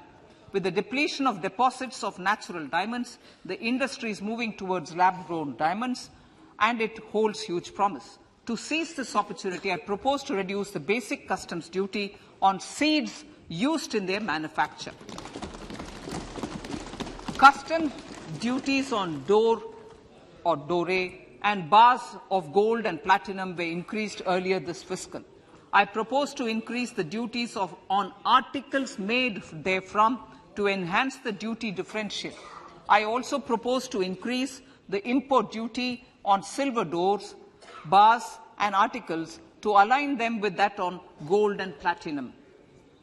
To facilitate availability of raw materials for the steel sector, exemptions from basic custom duty on raw materials for manufacture of CRGO steel, ferrous scrap, and nickel cathode is being continued. Similarly, the concessional BCD of 2.5% on copper scrap is also being continued to ensure the availability of raw materials for secondary copper producers who are mainly in the MSME sectors. Compounded rubber. The basic custom duty rate on compounded rubber is being increased from 10% to 25% or 30 kg, whichever is lower, at par with that of natural rubber other than latex, to curb circumvention of duty. Cigarettes. National calamity contingent duty on specified cigarettes was last revised 3 years ago. This is proposed to be revised upwards by about 16%. Direct taxes. I now come to my direct tax proposals. Honourable Speaker, these proposals aim to maintain continuity and stability of taxation, further simplify and rationalize various provisions to reduce the compliance burden, promote the entrepreneurial spirit, and provide tax relief to citizens. It has been constant endeavour of the Income Tax Department to improve taxpayer services by making compliance easy and smooth. Our taxpayers portal received a maximum of 72 lakh returns in a day, processed more than 6.5 crore returns this year. Average processing period reduced from 93 days in financial year 13-14 to 16 days only now. And 45% of the returns were processed within 24 hours. We intend to further improve this, roll out the next generation common IT return form for taxpayer convenience, and also plan to strengthen the grievance redressal mechanism. MSMEs and professionals. MSMEs are growth engines of our economy. Micro enterprises with turnover up to 2 crore of rupees and certain professionals with turnover of up to 50 lakh rupees can avail the benefit of presumptive taxation. I propose to provide enhanced limits of 3 crore and 75 lakh respectively to the taxpayers whose cash receipts are no more than 5%. Whose cash receipts are no more than 5%. Moreover, to support MSMEs in timely receipt of payments, I propose to allow deduction for expenditure incurred on payments made to them only when payment is actually made. Cooperation. Cooperation is a value to be cherished. In realizing our Prime Minister's goal for Sehkar Se Samriddhi and his resolve to connect the spirit of cooperation with the spirit of Amrit Kal, in addition to the measures proposed in Part A, I have a slew of proposals for the cooperation sector. First, new cooperatives that commence manufacturing activities till 2024, 31st March, shall get the benefit of a lower tax rate of 15%, as is presently available to new manufacturing companies. Secondly, I propose to provide an opportunity to sugar cooperatives to claim payments made to sugarcane farmers for the period prior to the assessment year 2016-17 as expenditure. This is expected to provide them a relief of almost 10,000 crores. Thirdly, I am providing a higher limit of 2 lakh per member for cash deposits to loans in cash by primary agricultural cooperative societies and primary cooperative agriculture and rural development banks. I repeat that. Thirdly, I am providing a higher limit of 2 lakh per member for cash deposits to and loans in cash by primary agricultural cooperative societies and primary cooperative agricultural and rural development banks. Similarly, a higher limit of 3 crore for TDS on cash withdrawal is being provided to cooperative societies. Startups.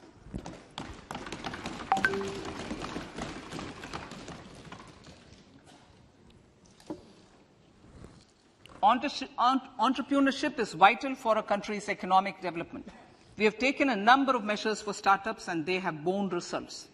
India is now the third largest ecosystem for startups globally and ranks second in innovation quality among middle-income countries.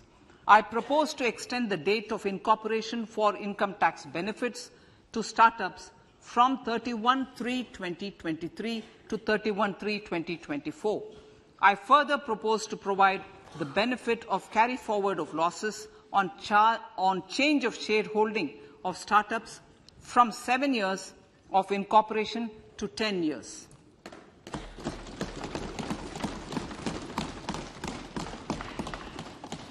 To reduce the pendency of appeals at commissioner level, I propose to deploy about 100 joint commissioners for disposal of small appeals.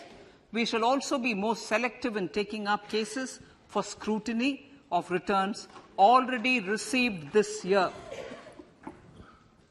Better targeting of tax concessions. For better targeting of tax concessions and exemptions, I propose to cap deduction from capital gains on investment in residential house under Section 54 and Section 54F to 10 crores.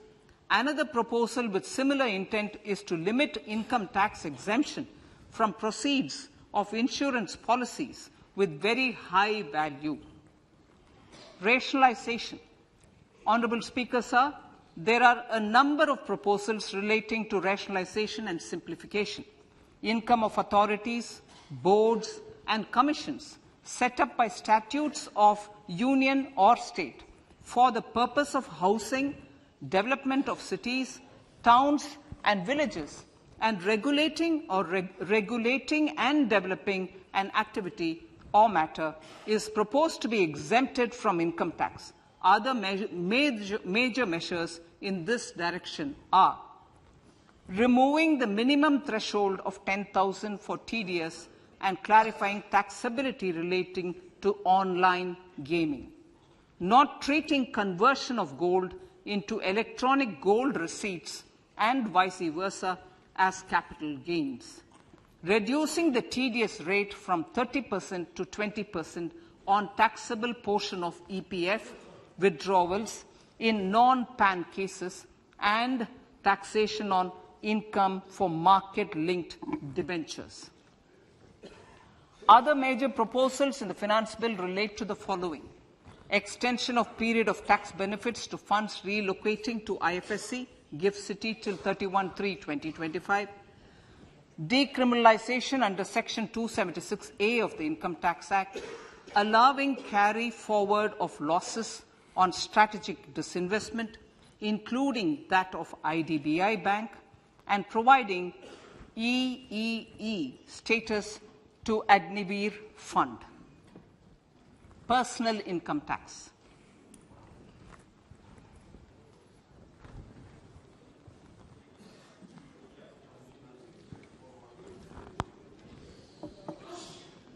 Now I come to what everyone is waiting for. Personal income tax. I have 5 major announcements to make in this regard. These primarily benefit our hard-working middle class. The first one concerns rebate. Currently, those with income up to 5 lakh do not pay any income tax in both old and new regimes. I propose to increase the rebate limit to 7 lakhs in the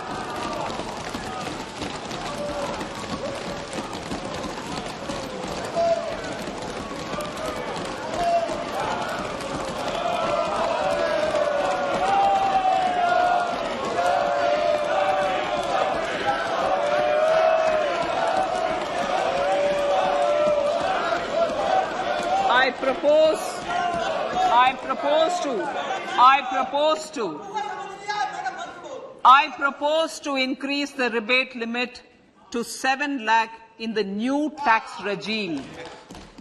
Thus, persons in the new tax regime with income up to 7 lakhs will not have to pay any tax at all. The second proposal relates to middle-class individuals. I had introduced in the year 2020 the new personal income tax regime with 6 income slabs starting from 2.5 lakh.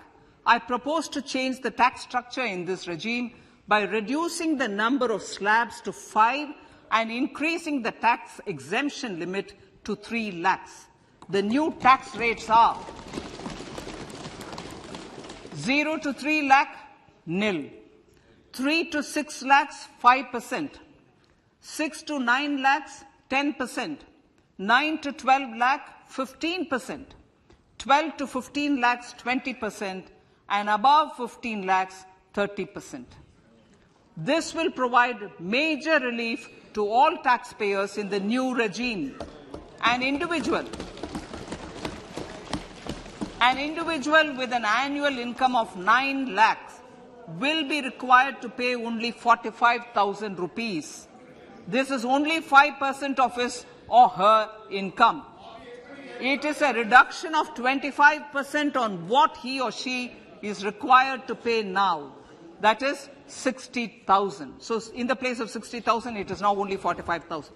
Similarly, an individual with an income of 15 lakh rupees would be required to pay only 1.5 lakh or 10% of his income or her income, a reduction of 20% from the existing liability of 1,87,500 rupees. My third proposal is for the salaried class and the pensioners, including family pensioners, for whom I propose to extend the benefit of standard deduction to the new tax regime. Each salaried person with an income of 15.5 lakh rupees or more will thus stand to benefit by 52,500 rupees. My fourth announcement in personal income tax is regarding the highest tax rate, which in our country is 42.74%. This is among the highest in the world. I propose to reduce the highest surcharge. Rate from 37% to 25% in the new tax regime.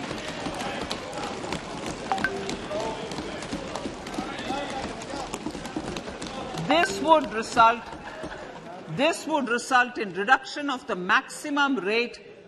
This would result in the reduction of the maximum tax rate to 39%. Lastly, the limit of 3 lakh rupees for tax exemption on leave encashment on retirement of non-government salaried employees was last fixed in the year 2002, when the highest basic pay in the government was only 30,000 rupees per month. In line with the increase in the government salaries, I am proposing to increase this limit to 25 lakh rupees.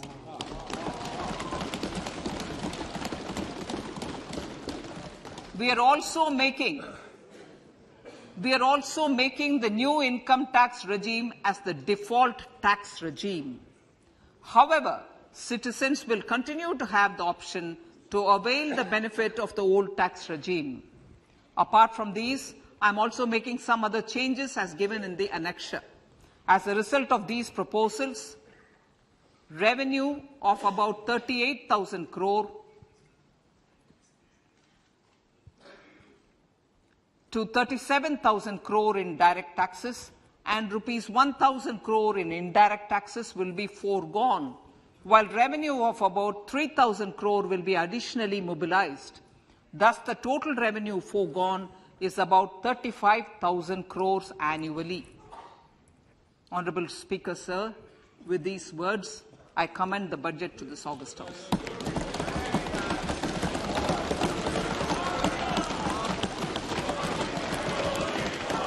One hour, 25 minutes.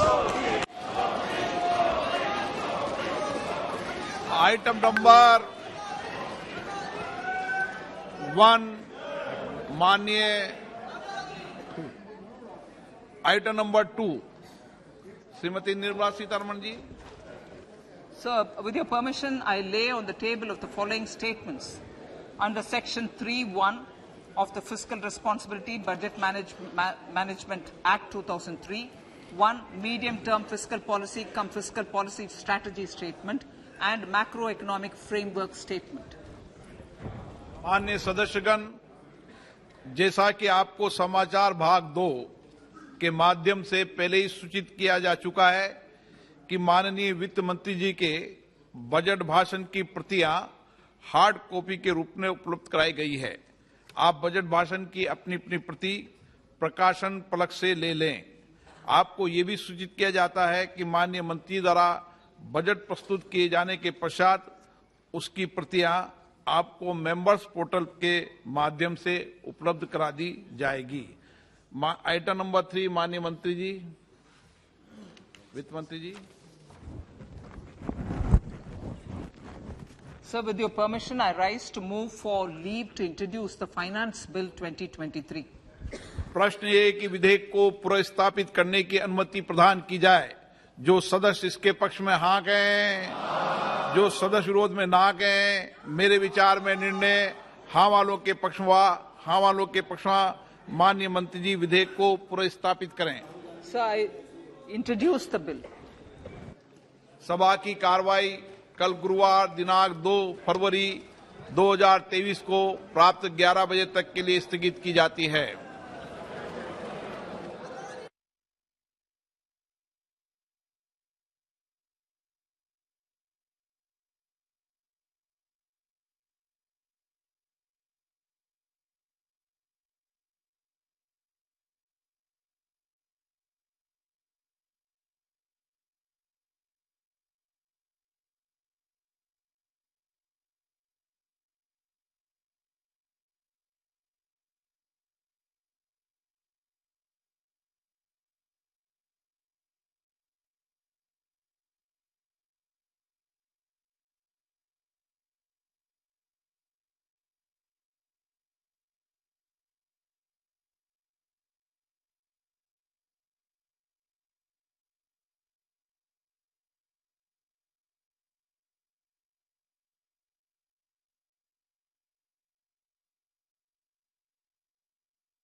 What is Consolidated Fund? The Consolidated Fund is made up of all revenues and loans raised by the government. It also includes receipts from recoveries of loans granted by it. All government expenses are paid out of Consolidated Fund. No amount can be withdrawn without Parliament's approval.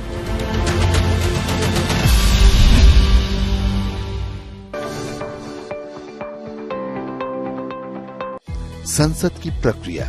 हमारी संसद की इस कड़ी में आज चर्चा उन प्रक्रियाओं की जिन्हें आप बार बार सुनते हैं. आज बड़ी ही आसान भाषा में हम आपको इस बारे में बताने जा रहे हैं. सबसे पहले स्थगन, एडजर्नमेंट. स्थगन एक निश्चित समय के सदन की कार्यवाही को निलंबित कर देता है, जो घंटे, दिन या सप्ताह का हो सकता है, लेकिन वो तय होता है. सदन की कार्यवाही को स्थगित करने की शक्ति सदन के पीठासीन अधिकारी के पास होती है. सदन की कार्यवाही आज दिनांक 12 बजे तक के लिए स्थगित की जाती है. अनिश्चित काल के लिए स्थगन, एडजर्नमेंट सिने डिया, मतलब अनिश्चित काल के लिए संसद की कार्यवाही को समाप्त करना.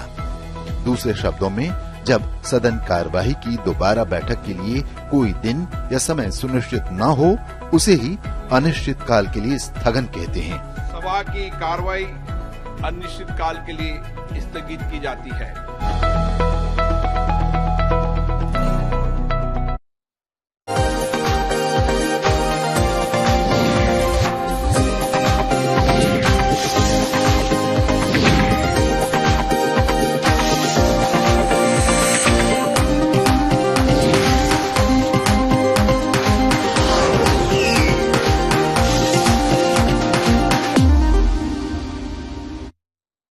Namaskar viewers, hello and welcome to this special coverage on Sansad TV of the Union Budget 2023-24 presented by Finance Minister Nirmala Sitharaman just a short while ago in Parliament. The first budget of the Amrit Kal, Finance Minister Nirmala Sitharaman's fifth consecutive budget and also the last full budget of the Modi 2.0 government before the 2024 general elections. The key points very quickly. The Finance Minister said the Indian economy is on the right track, heading towards a bright future. The government's focus on reforms has helped the Indian economy stay resilient despite the global headwinds. Now, as a bright spot in the global gloom, India is poised for higher growth in the years to come.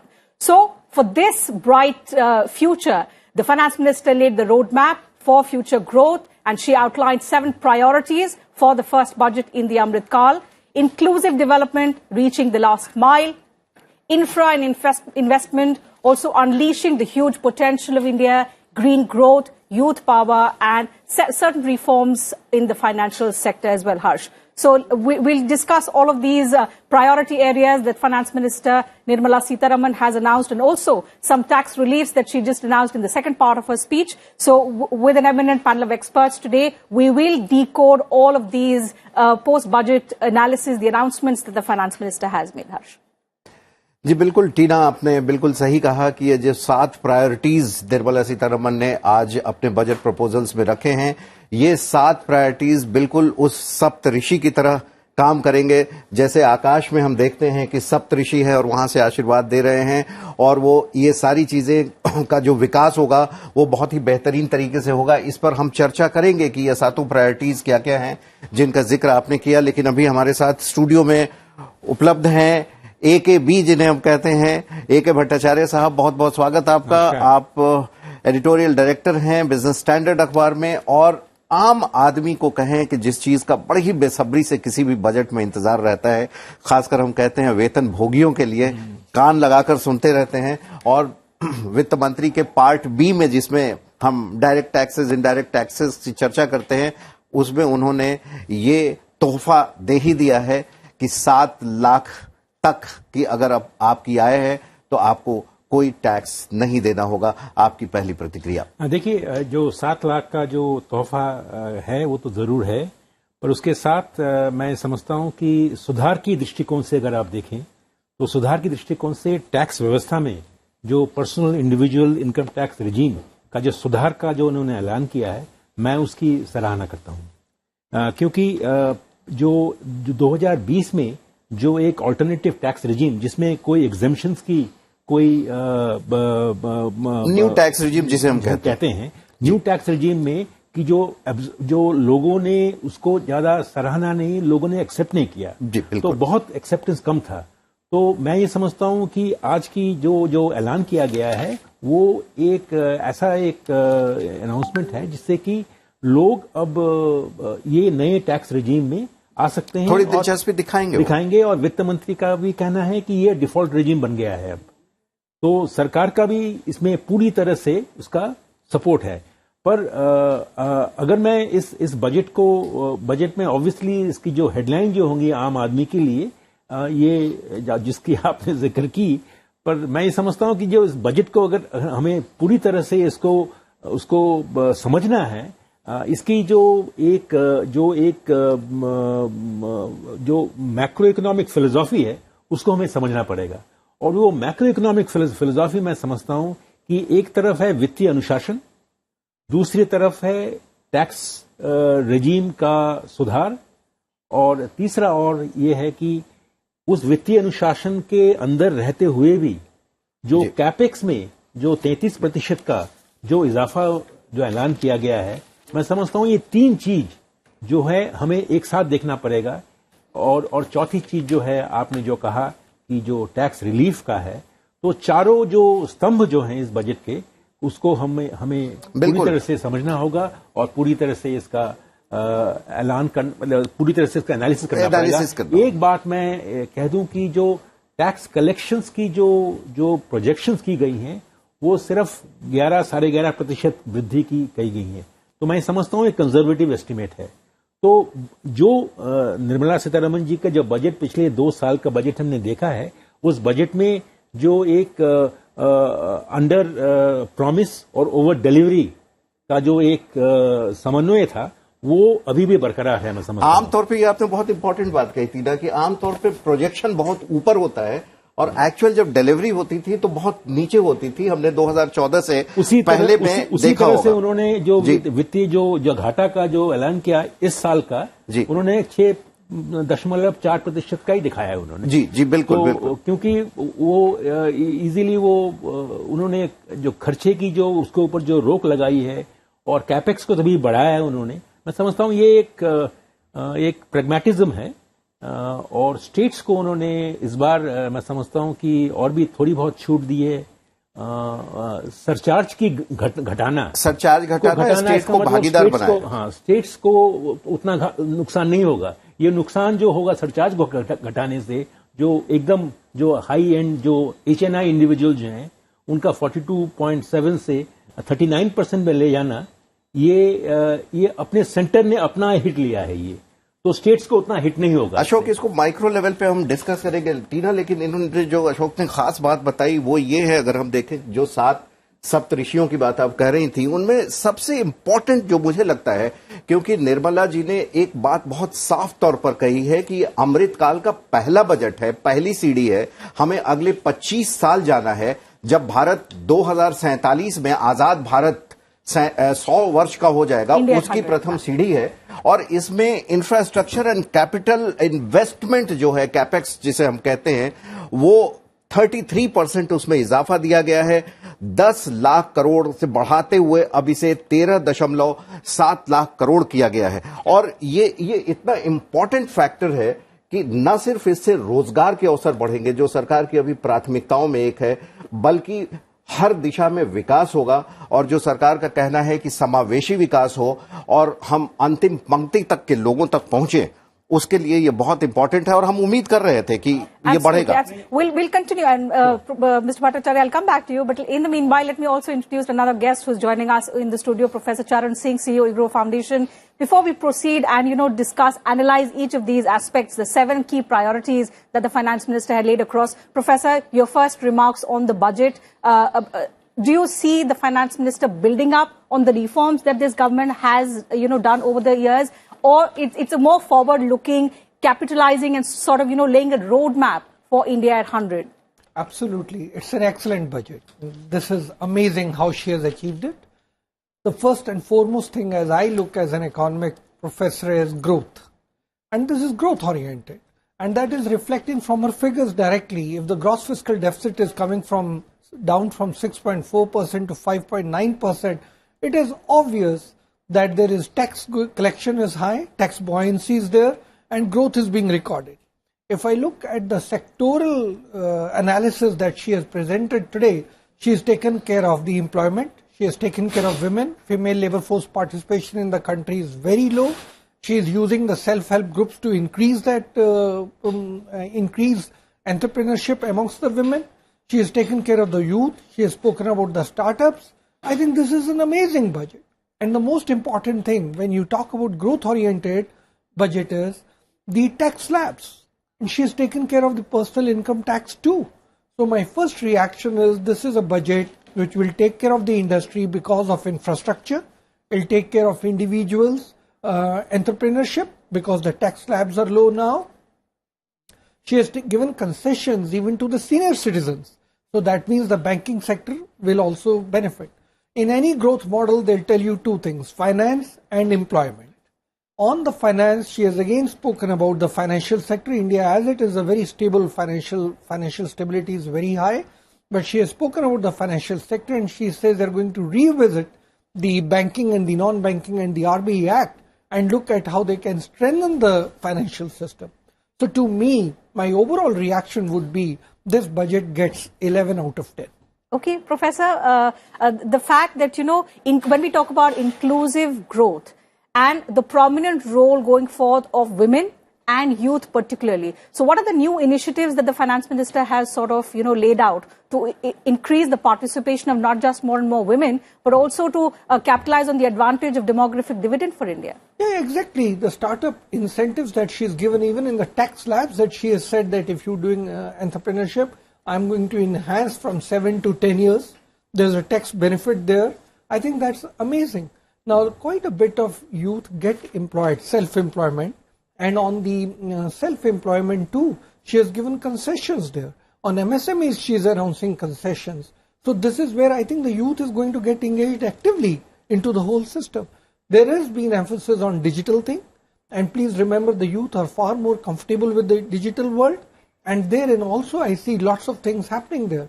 On the skilling, again, she has emphasized a lot on how skilling is going to get enhanced across the spectrum.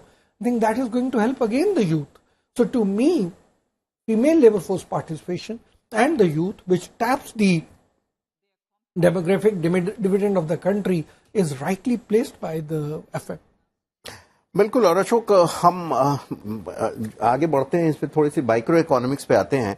बहुत ही सही तरीके से current account deficit और fiscal deficit को भी tackle करने की बात वित्त मंत्री ने अपने इस बजट में कही है, जिससे कि ना आपका ग्रोथ अफेक्टेड हो, ना बहुत ज्यादा इन्फ्लेशन पे असर पड़े, और सारी चीजों को एक तरीके से हम बैलेंसिंग फैक्टर के तौर पर हम देख रहे हैं। देखिए, जो फिस्कल डेफिसिट की जो आपने बात की, जो उसमें हमने ये देखा है कि जो फिस्कल कंजर्वेटिज्म जो है उसका पूरा हमें एहसास मिला है कि 6.4% कहा गया, तो 6.4% में रुकेंगे हम, और अगले साल में 4.5% को देखते हुए, और पार्लियामेंट की सदन के पटल में उन्होंने पूरा एक ऐलान किया है कि वो 4.5% के ऊपर 4.5% के ऊपर वो पूरी तरह से वो कमिटेड है। तो ये एक बहुत बड़ा एक ऐलान है, और उन्होंने स्टेट्स को भी उसी तरह से एक एश्योरेंस दिया है कि आप भी अपना खर्चा बढ़ाइए।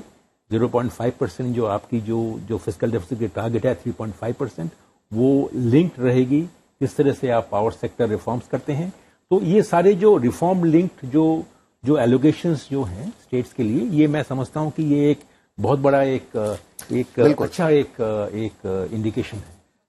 और हम कहना चाहेंगे कि आम जनता को पिछले 8 साल से जिसका इंतजार था, जी हां, वित्त मंत्री निर्मला सीतारमण ने आज वो उम्मीद पूरी कर दी है। वित्त मंत्री ने नई कर व्यवस्था का ऐलान किया है। नए टैक्स सिस्टम में आयकर स्लैब की संख्या 6 से घटाकर अब 5 कर दी गई है। इसे और सुविधाजनक बनाया गया है। अब 7 लाख की सालाना आमदनी पर आपको कोई टैक्स नहीं देना होगा। अब तक ये सीमा 5 लाख रुपए थी।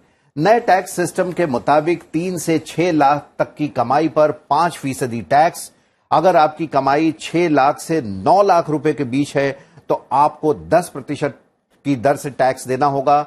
9 लाख से 12 लाख की आमदनी पर 15% टैक्स, और 12 से 15 लाख की आय पर 15% टैक्स, और 15 लाख से अगर ज्यादा आपकी आमदनी है तो उस पर 30% टैक्स देना होगा। इसे लगातार हम अपने ग्राफिक्स के माध्यम से भी देख रहे हैं, और ये टैक्स स्लैब को 6 से 5 भी किया गया है। एक तरीके से मैं देख रहा हूं डॉक्टर चरण सिंह कि हर तरीके से ईज ऑफ डूइंग थिंग्स की एक व्यवस्था की जा रही है। आप देखें कि टैक्स फॉर्म को भी बदला गया है, जो एक बहुत झंझट लगता था, कितने क्लिक्स दबाएं, कहां जाएं, कैसे जाएं। अब वो सारी चीजें, ये भारत के लिए न सिर्फ ईज ऑफ डूइंग बिजनेस हो रहा है, बल्कि ईज ऑफ डूइंग एवरीथिंग हो रहा है। बिल्कुल हर्ष, बट इससे पहले कि प्रोफेसर इस सवाल का जवाब दे, एक बार सुन लेते हैं कि फाइनेंस मिनिस्टर ने पार्लियामेंट में एग्जैक्टली क्या कहा, ताकि वो दर्शक जिन्होंने बजट प्रेजेंटेशन मिस कर दिया हो, आइए सुनते हैं कि उन्होंने टैक्स रिलीफ किस तरह से दिया है, और जिसका सीधा फायदा हजारों, इनफैक्ट लाखों मिडिल क्लास फैमिलीज को होगा, जो कई वर्षों से इसका इंतजार कर रहे थे। आइए सुनते हैं। I propose to increase the rebate limit to 7 lakh in the new tax regime. Thus, persons in the new tax regime with income up to 7 lakhs will not have to pay any tax at all. The second proposal relates to middle-class individuals. I had introduced in the year 2020 the new personal income tax regime with 6 income slabs starting from 2.5 lakh. I propose to change the tax structure in this regime by reducing the number of slabs to 5 and increasing the tax exemption limit to 3 lakhs. The new tax rates are 0 to 3 lakh, nil. 3 to 6 lakhs, 5%. 6 to 9 lakhs, 10%. 9 to 12 lakh, 15%. 12 to 15 lakhs, 20%. And above 15 lakhs, 30%. This will provide major relief to all taxpayers in the new regime. Yes, Professor. So one thing is very clear. Firstly, the slabs have been reduced. That makes life easier. Secondly, the tax rates have become multiples of 5 and 10. Very, very easy to compute. Yes. Some of us have been arguing this for a very long time. Direct taxes, indirect taxes, GST. Why can't you think in terms of the last man in the village shop? And he knows, okay, 5%, 10%, 15, 20, and my job is done. So, firstly, the slabs getting reduced, the multiples of 5 and 10 coming in, very easy to understand. If you have noticed, even on the presumptive tax, she has done a great job. So, to a great extent, now MSMEs and professionals don't have to worry about the tax slab at all. Presumptive tax देने से सबको लाभ हो गया.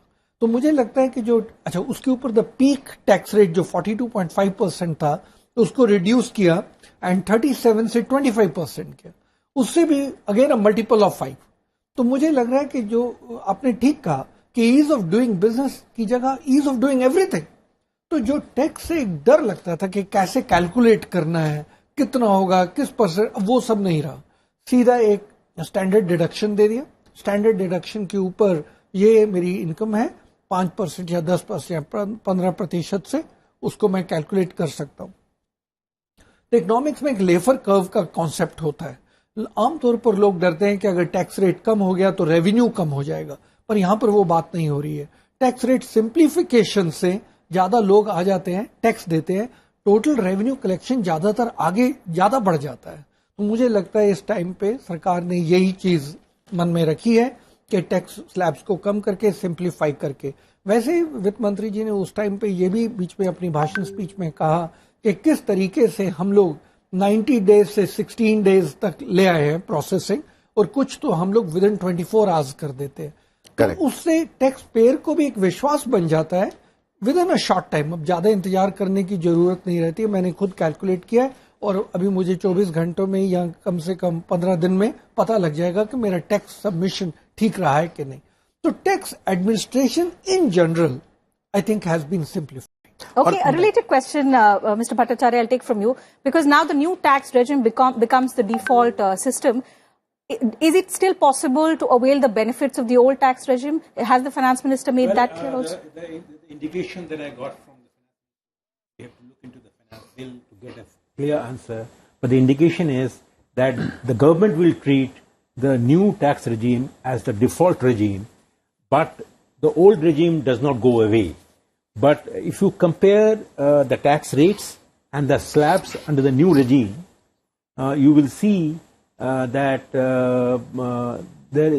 every slab, income slab, has got a benefit under the alternative tax regime. So there will be natural migration of people from the exemptions regime to the non-exemption regime. So I think it has been very carefully drafted. The flaws in the original scheme of 2020 has been addressed very largely, and as the finance minister rightly said, that if somebody is drawing an annual income, taxable income of 9 lakh, earlier system, that person would have had to pay a tax of around 60,000 in a year. Now 45,000. Similarly, in the case of 12 to 15, anybody who is earning 15 lakh, he or she had to pay around 1.5 lakh but now it is only 1.07 lakh. So the gains are there. So there will be natural, attraction and migration to the scheme. So I see this also very intelligently done, because you are trying to make the scheme more attractive for those who are at the lower end of the spectrum, in the income spectrum. Now, there are two reasons why I call it intelligent. One is that the government's revenue hit will be relatively less, because as you know that almost 70% of the government's individual income tax collections are coming from the top 30%. Right. Yes. And so the lower one is more. So the government's revenue hits less relatively. And second, this is the segment. This is the segment which was worst hit during the pandemic and things. So therefore, this also can be treated as a kind of a demand push and a kind of a fiscal stimulus of sorts, so that the people will have at least 45,000 rupees extra in a year, and that can hopefully will help revive demand in an economy that really needs demand push. Sure. And I have no doubts that the new regime will now become the default regime for everyone, because it's so easy to do. और अब चलते हैं अपने संवाददाता नव विक्रम सिंह के पास। नव विक्रम सिंह सुबह से ही संसद भवन में और वित्त मंत्रालय में बजट को फॉलो कर रहे हैं। नव विक्रम। यस, नव विक्रम। आपसे तो पहले आप जानते हैं कि बिहार से सांसद हैं, और इस समय एग्रीकल्चर को लेकर मैं इनसे पूछना चाहूंगा कि एग्रीकल्चर को लेकर जो तमाम सरकार ने जो योजनाएं बताई हैं, जो खाका खींचा है, उसे किस तरीके से देखते हैं? देखिए, मैं सबसे पहले तो ये वर्तमान बजट के लिए अपने यशस्वी प्रधानमंत्री जी का और माननीय वित्त मंत्री जी का विशेष तौर पर आभार व्यक्त करता हूं। देश के किसानों की तरफ से, गरीबों की तरफ से, नौजवानों की तरफ से, बेरोजगारों की तरफ से, मध्यम वर्ग परिवारों को तरफ से, नौकरी करने वालों की तरफ से, और खासतौर पे कृषि की जब आपने बात कही, तो सचमुच में ये पिछला 3 साल का जो कोरोना काल था, पूरी दुनिया नष्ट हो गई, अर्थव्यवस्था। आज हम लोग भी कष्ट में थे, मगर उसके बावजूद अगर देश को संभाला है और लोगों को भूखे नहीं रहने दिया है, तो ये और नहीं अन्नदाता किसानी है, कृषक ही है। उसके लिए जो प्रधानमंत्री जी ने और माननीय वित्त मंत्री जी ने बजट में प्रावधान किया है, अद्भुत है। और किसानों के हित के लिए, मछुआरों के हित के लिए, पशुपालकों के हित के लिए कई कार्यक्रम जो पहले से चल रहा था, उसमें जान देने का काम किया है, उसमें और मजबूती प्रदान करने का काम किया। विपक्ष का जो कहना है कि बजट एक तरह से जो पुरानी योजनाएं हैं उसी को बढ़ाया गया, विपक्ष आपके इस तर्क से सहमत नहीं है? देखिए, मैं विपक्ष को तो कभी हम लोग सहमत नहीं करवा सकते, क्योंकि विपक्ष का दृष्टिकोण सकारात्मक नहीं है, नकारात्मक है। हर चीज में उनको नकारात्मक चीज समझ में आता है। ये बात सही है कि हमारा जो योजना है, पिछले 9 सालों से हमारी सरकार काम कर रही है, 8 साल से 9 साल से काम कर रही है। प्रधानमंत्री जी के नेतृत्व में जो उनका विजन है, उसी के वजह से देश आज इस स्थिति में है कि दुनिया के नेतृत्व करने योग्य हो गया है। और दुनिया के कई देशों की अर्थव्यवस्था, बड़े बड़े देशों की व्यवस्था खराब हो गई, और हम गर्व के साथ कह सकते हैं कि हमारी इसी विजन के कारण, पुराने नए कार्यक्रमों की वजह से देश जहां तरक्की कर रहा है, जहां हमारी अर्थव्यवस्था दुनिया में 5वें स्थान पर प्राप्त कर ली है। आने वाले दिन में ही इसको हम और आगे ले जाने का कोशिश करेंगे प्रधानमंत्री जी के नेतृत्व में। और मैं समझता हूं कि ये बजट बहुत ही सकारात्मक है, देश हित के लिए है और सबके हित के लिए है। कोई वर्ग, कोई तबका नहीं है जिसके लिए प्रधानमंत्री जी ने और माननीय वित्त मंत्री जी ने नहीं सोचा। और खासतौर पर जो मध्यम वर्ग है, जिसके आशा लगाए बहुत पहले से थे, 5 लाख तक का जो स्लैब था बढ़कर 7 लाख हो गया। अब 7 लाख रुपए तक कमाई करिए और कोई टैक्स नहीं लगेगा। बिल्कुल, आप देख सकते हैं हर्ष जी, जो रामकृपाल जी ने बताया कि ये खास तौर पर जो मध्यम वर्गीय लोग हैं और खास वो लोग जो लोग की अभी टैक्स के दायरे को लेकर खास तौर पर नजर थी, उनके लिए बेहतर है, साथ ही कृषि के क्षेत्र के लिए बेहतर है। अगर आपका कोई सवाल हो तो बताइए। नहीं, बहुत शानदार नवविक्रम, आपने रामकृपाल यादव जी के साथ कृषि और आम जनता का ये किस तरीके से बजट है, बहुत शानदार चीज करी। In fact, we will continue to take comments from the panelists who are sitting with us on the agriculture also. But in the meanwhile, another guest, Mr. Sachin Kumar Sharma, who's working as associate professor at the Center for WTO IIFT, is also joining us. Professor Sharma, delighted to have you with us on Sansad TV. Your first comments on the budget. The BJP MP you just heard described it as forward-looking, inclusive growth. How would you describe the union budget for 2023-24? Yeah, thank you. This is excellent budget, and how to effectively implement Sabka Saath, Sabka Vikas, and especially with the agriculture, the government has focused on many things. Especially the one of the important thing is the infrastructure, because that is the most important thing. And if you see the if you see the progress from the past sport program schemes, there are excellent programs were implemented by the Government of India and the PM Kisan, Pradhan Mantri Fasal Bima Yojana. These type of programs have helped in increasing the income of the farmers. The one important aspect for the farmer income and for the welfare is that it is well known that many of the farmers in India, farmers are small and marginal farmers with land holding size very, very low. Now these farmers, they face multiple challenges in terms of the credit, in terms of lower land holding size. Right. So keeping in this mind, the budget has given the sufficient funds and also implement various specific programs to increase the income of the farmers. Like if you see for the cotton farmers, they have implemented a very good scheme. Then for the fisheries sector, as well as agriculture infrastructure fund, which is playing very important role, and encouraging new young people to come to the agriculture through by bringing new technology in the agriculture sector. These are helping a lot. And furthermore, the fund which is also allocated to Ministry of Corporation, like in the previous budgets, the government has initiated the Farmer Producer Organization, FPO. Now, one of the challenges for the small farmers is that they used to buy inputs from the retail and they used to also sell in the wholesale market. Now, with the FPO, with this collective bargaining, they can buy in bulk so that their input cost will reduce and they will able to bargain better and can sell their products in the domestic as well as the international market. And that's how, if you see that lot of FPO and many of the farmers are now exporting their agriculture products. Right. Mr. Pradeep Goyal, his chairman, Asset Reconstruction Council of the ASSOCHAM, is also joining us on the program. Mr. Goyal, thank you very much for joining us on Sansad TV. Your first response to the union budget?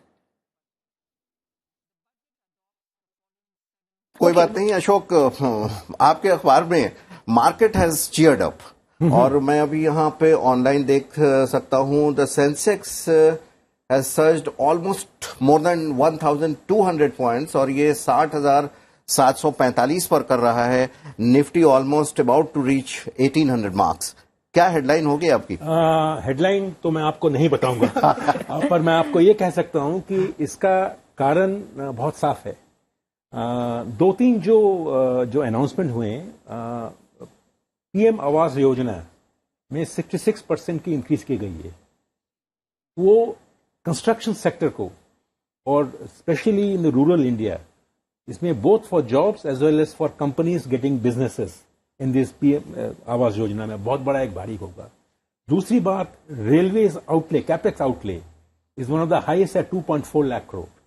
तीसरी बात है capital expenditure has gone up by 33%.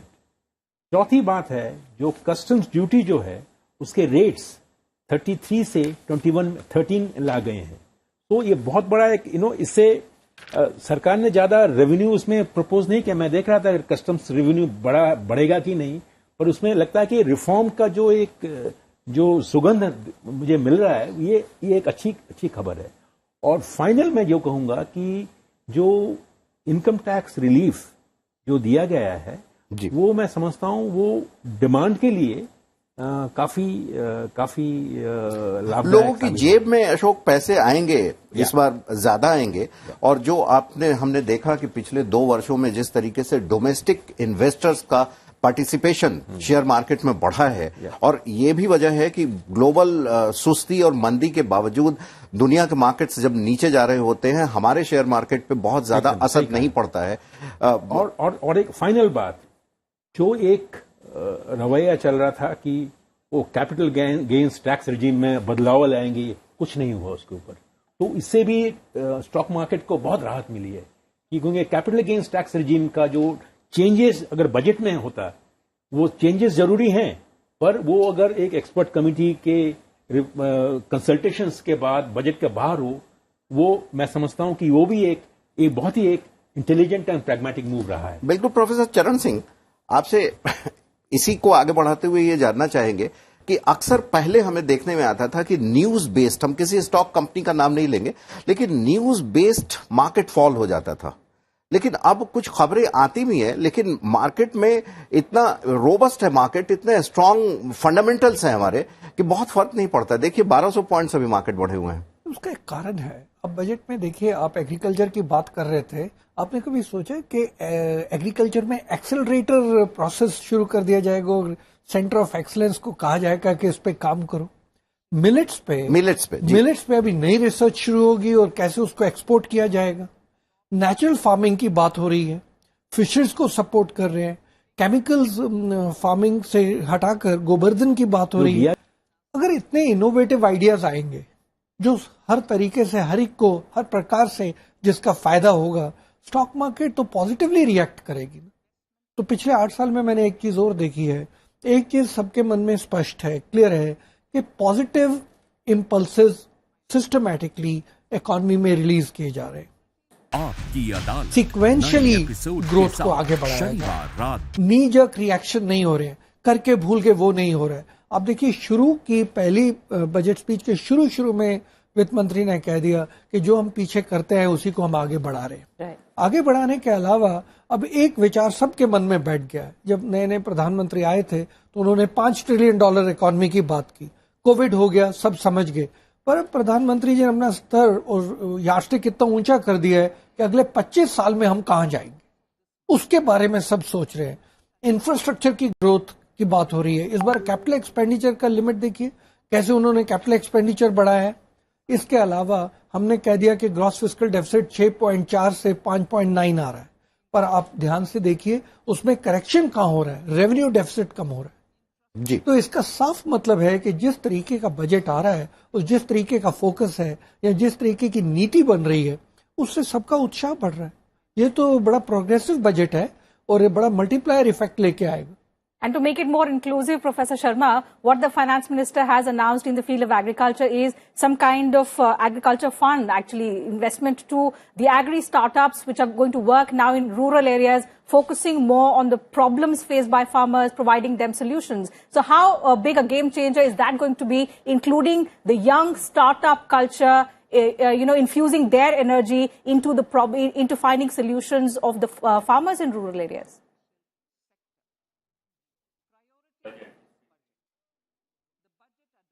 Agriculture.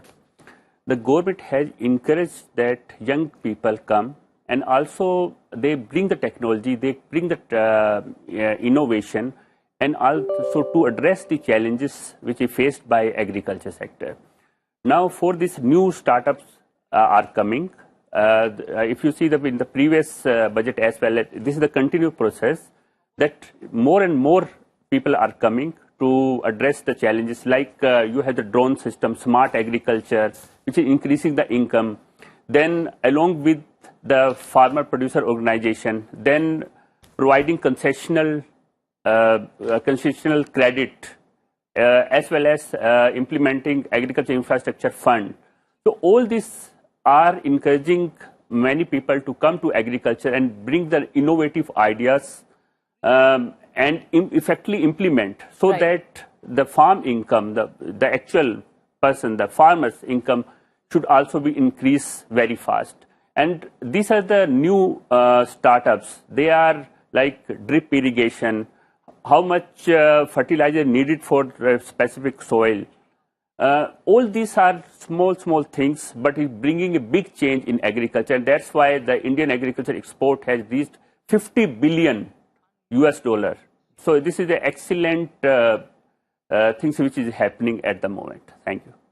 Okay, Mr. Pradeep Goel from Assojam is connected with us now. Mr. Goel, thank you for your time. Your first response to the budget, sir. Do you find it inclusive? Because there's something for everyone in the in the budget this time. The middle class is happy. The agriculture sector has been given particular focus, and the government has tried to not bring in a lot of new things, but build on the reforms that it has been working on over the last couple of years. So, what are some of the key takeaways for you in this budget?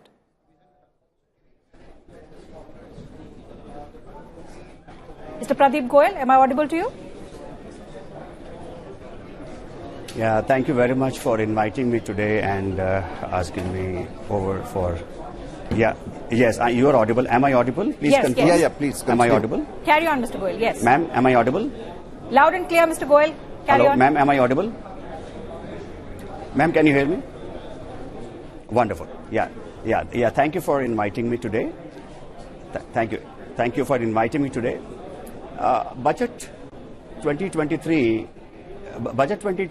is to be looked upon not as a budget of 1 year. The budget is for the next 50 years. This budget is for everybody in the country. It's for public, it's for MSME, it's for professionals, whether it's from a service provider who is earning 10-15 lakh rupees, pensioners, whether it is for retired people or for government employees.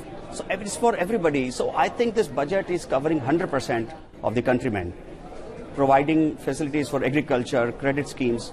So I think this is an exemplary budget, best ever in the last, I don't remember for how long, but it is the best ever budget, laying foundation for PM's dream of $5 trillion economy, which I think is going to go to 6, not only restricted 5, and laying foundation for a long-term India, not just a short-term India. And does it meet the expectations on the taxation front, Mr. Goel?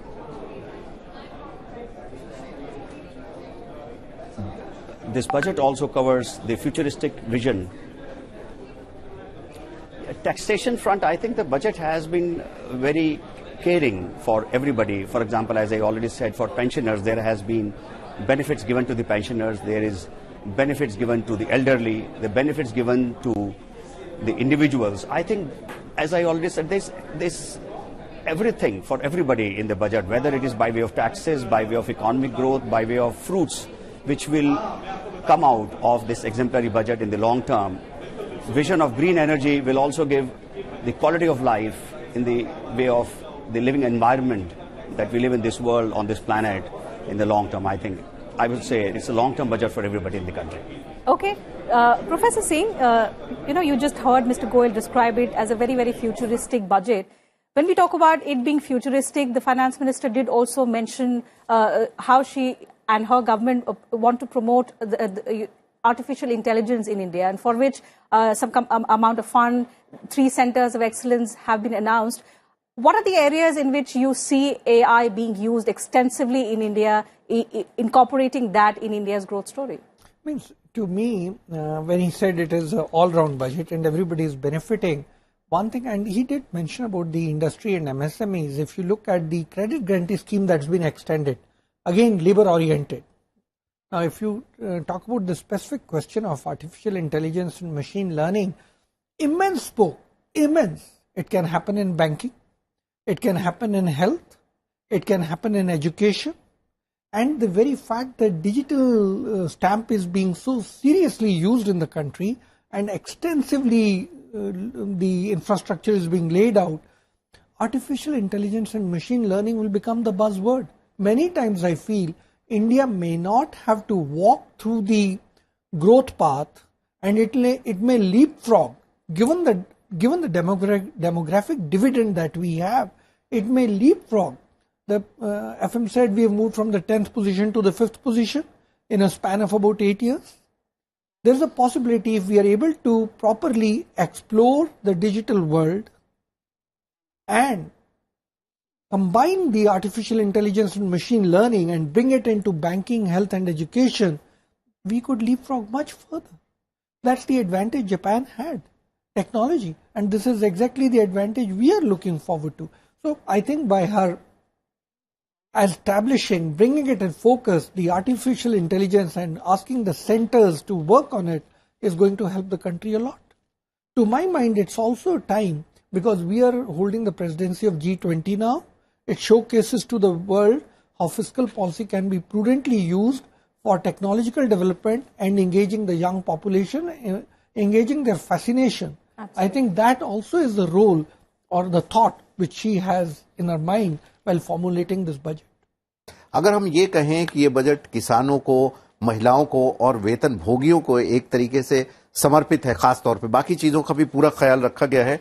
और हम आपसे बात करेंगे green growth के भी बारे में। अभी हमने आर्टिफिशियल इंटेलिजेंस पे बात की, ग्रीन ग्रोथ के बारे में बात करेंगे। टूरिज्म को लेकर भी बहुत उत्साहित दिखी वित्त मंत्री निर्मला सीतारमण, हम उसके बारे में बात करेंगे। अभी कोई हमारे साथ मेहमान जुड़े हुए हैं शायद? Yes, Mr. Pradeep Goyal from Assam is with us. Pradeep Goyal जी, आप जुड़े हुए हैं हमारे साथ? जी, आप इंडस्ट्री बॉडी से हैं। आप ये बताएं कि जो इनडायरेक्ट टैक्सेस को लेकर वित्त मंत्री ने कहा है, उस पे इंडस्ट्री की क्या प्रतिक्रिया है? क्या एक्सपेक्टेशंस थे और अब आप उस पे क्या त्वरित प्रतिक्रिया देंगे?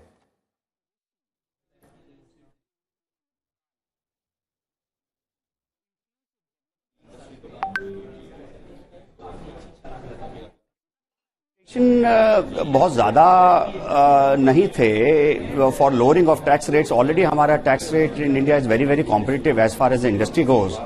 हमारा टैक्स रिजीम इज कॉम्प्रिहेंसिव और बहुत क्लियर है। सो हमेशा हम लोगों को एज इंडस्ट्रियलिस्ट टैक्स में डिडक्शंस, टैक्स एग्जम्पशन नहीं देखना होता। हमारे को देखना होता है हमारी आगे ग्रोथ क्या होगी, देश की इकोनॉमी कहां बढ़ रही है, जिससे हमारा बिजनेस बढ़े। टैक्सेस हम देंगे, इससे देश की ग्रोथ में टैक्सेस काम आएंगे। इट इज अ सर्कुलेशन, जहां पे हमारा टैक्स हमारे ही काम आएगा देश की ग्रोथ में और हम ग्रो करेंगे। So I think it is a balanced budget for everybody. As you rightly said, tourism sector, agriculture sector, I think it is for everybody. It's a amazing budget, awesome, amazing. तो टीना, कुल मिलाकर लगभग हर तरफ से जो अभी प्रतिक्रियाएं कहीं से भी मिल रही हैं, बहुत ही अमेजिंग बजट लोग बता रहे हैं। एक तरफ जहां वेतन भोगी लोग खुश हैं, वहीं दूसरी तरफ किसान काफी खुश हैं, वहीं बिजनेस करने वाले लोग खुश हैं। तो इसमें कहीं जो भी प्रतिक्रियाएं मिल रही हैं वो इसी तरह की। You're right, Harjan. As you rightly said, a lot of focus has been on growth, green growth, and the finance minister has made a conscious effort to ensure that the development is not just inclusive and forward-looking, but sustainable in nature. And that's where the crux lies, because of the ambitious plans Professor Singh that India has laid out for itself. So in terms of energy transition, in terms of moving away from the fossil fuels, the kind of efforts that this government is making, and also the G20 theme is centered around the concept of growing sustainability. So how do you look at the efforts that have been made by the government towards sustainable growth? Continuity आ रही है, और इस time पे G20 में प्रधानमंत्री जी ने वो लाइफ का भी कॉन्सेप्ट कहा है, जहां पे अब सस्टेनेबल ग्रोथ की बात करते हैं। सर्कुलर इकोनॉमी की भी बात की गई है, जहां गोवर्धन की बात हुई है। अब ग्रीन की बात कर रहे थे तो इन्होंने खुद बजट में कहा है हम क्लीन प्लांट्स की बात कर रहे हैं, जहां हॉर्टिकल्चर को बहुत ज्यादा डेवलपमेंट और एडवांटेज मिलेगा। तो जो सस्टेनेबल ग्रोथ पैटर्न जो प्रधानमंत्री जी ने अपने स्पीच में भी G20 के टाइम भी कहा था, और G20 की जब पीछे मीटिंग भी हुई थी दिल्ली में 2 हफ्ते पहले, उस पर काफी एम्फसाइज दिया गया था। वो क्लियरली यही था कि हम लोग जो रिन्यूएबल सोर्सेज ऑफ एनर्जी है और फॉसिल फ्यूल से हटकर हम कहां पर आ रहे हैं। तो इंडिया ने जो ये प्रयास किए हैं सोलर पे, विंड पे, ये काफी वर्षों से करते आ रहे हैं, आज ही का नहीं है। अब इन्होंने कहा कि 15 साल पुराने जितने व्हीकल्स हैं they will be phased out, वो भी उसी प्रणाली में एक नया कदम है। तो मुझे लगता है जो सस्टेनेबल ग्रोथ मॉडल जो इंडिया का है, यहाँ हमारी ऑलरेडी कार्बन फुटप्रिंट बहुत कम रहा है। 2 वर्ष पहले ही प्रधानमंत्री जी ने कह दिया था कि मैं 2070 तक इसको बिल्कुल नेट जीरो में ले आऊंगा, और जितना अभी प्रयास किया जा रहा है और बजट के थ्रू भी the announcements that are coming, they are very clear that and madam of course fumbled at the pollution point and said critical. Yes. Right? So we are heading for a pollution less country, and I think all the thinking is in that direction. And what is the kind of support, Mr. Bhattacharya, that we will be providing to the states now? Because the finance minister has made that announcement. But towards phasing out of the older vehicles, the finance minister did also promise some kind of support and incentive. There is a clear indication that the centre will go out of its way to help scrapping those vehicles. But coming back to your central question of how this budget is pushing the green agenda, there are three things that we must take note of. One is there is a clear outlay provision, the announcements are backed with numbers. Now, number one is that 35,000 crore outlay has been provided for energy transition. Yes. Now, this is clearly to achieve the net zero transmission goal, which was made in an international forum by the Prime Minister. Now, that's number one. And number two is the alternative fertilizers as an idea has now been accepted as part of the circular economy. And if you look at the alternative fertilizers and their benefits, they also actually help you reduce your fertilizer subsidy. Now, if you look at the fertilizer subsidy number is actually showing a decline for next year.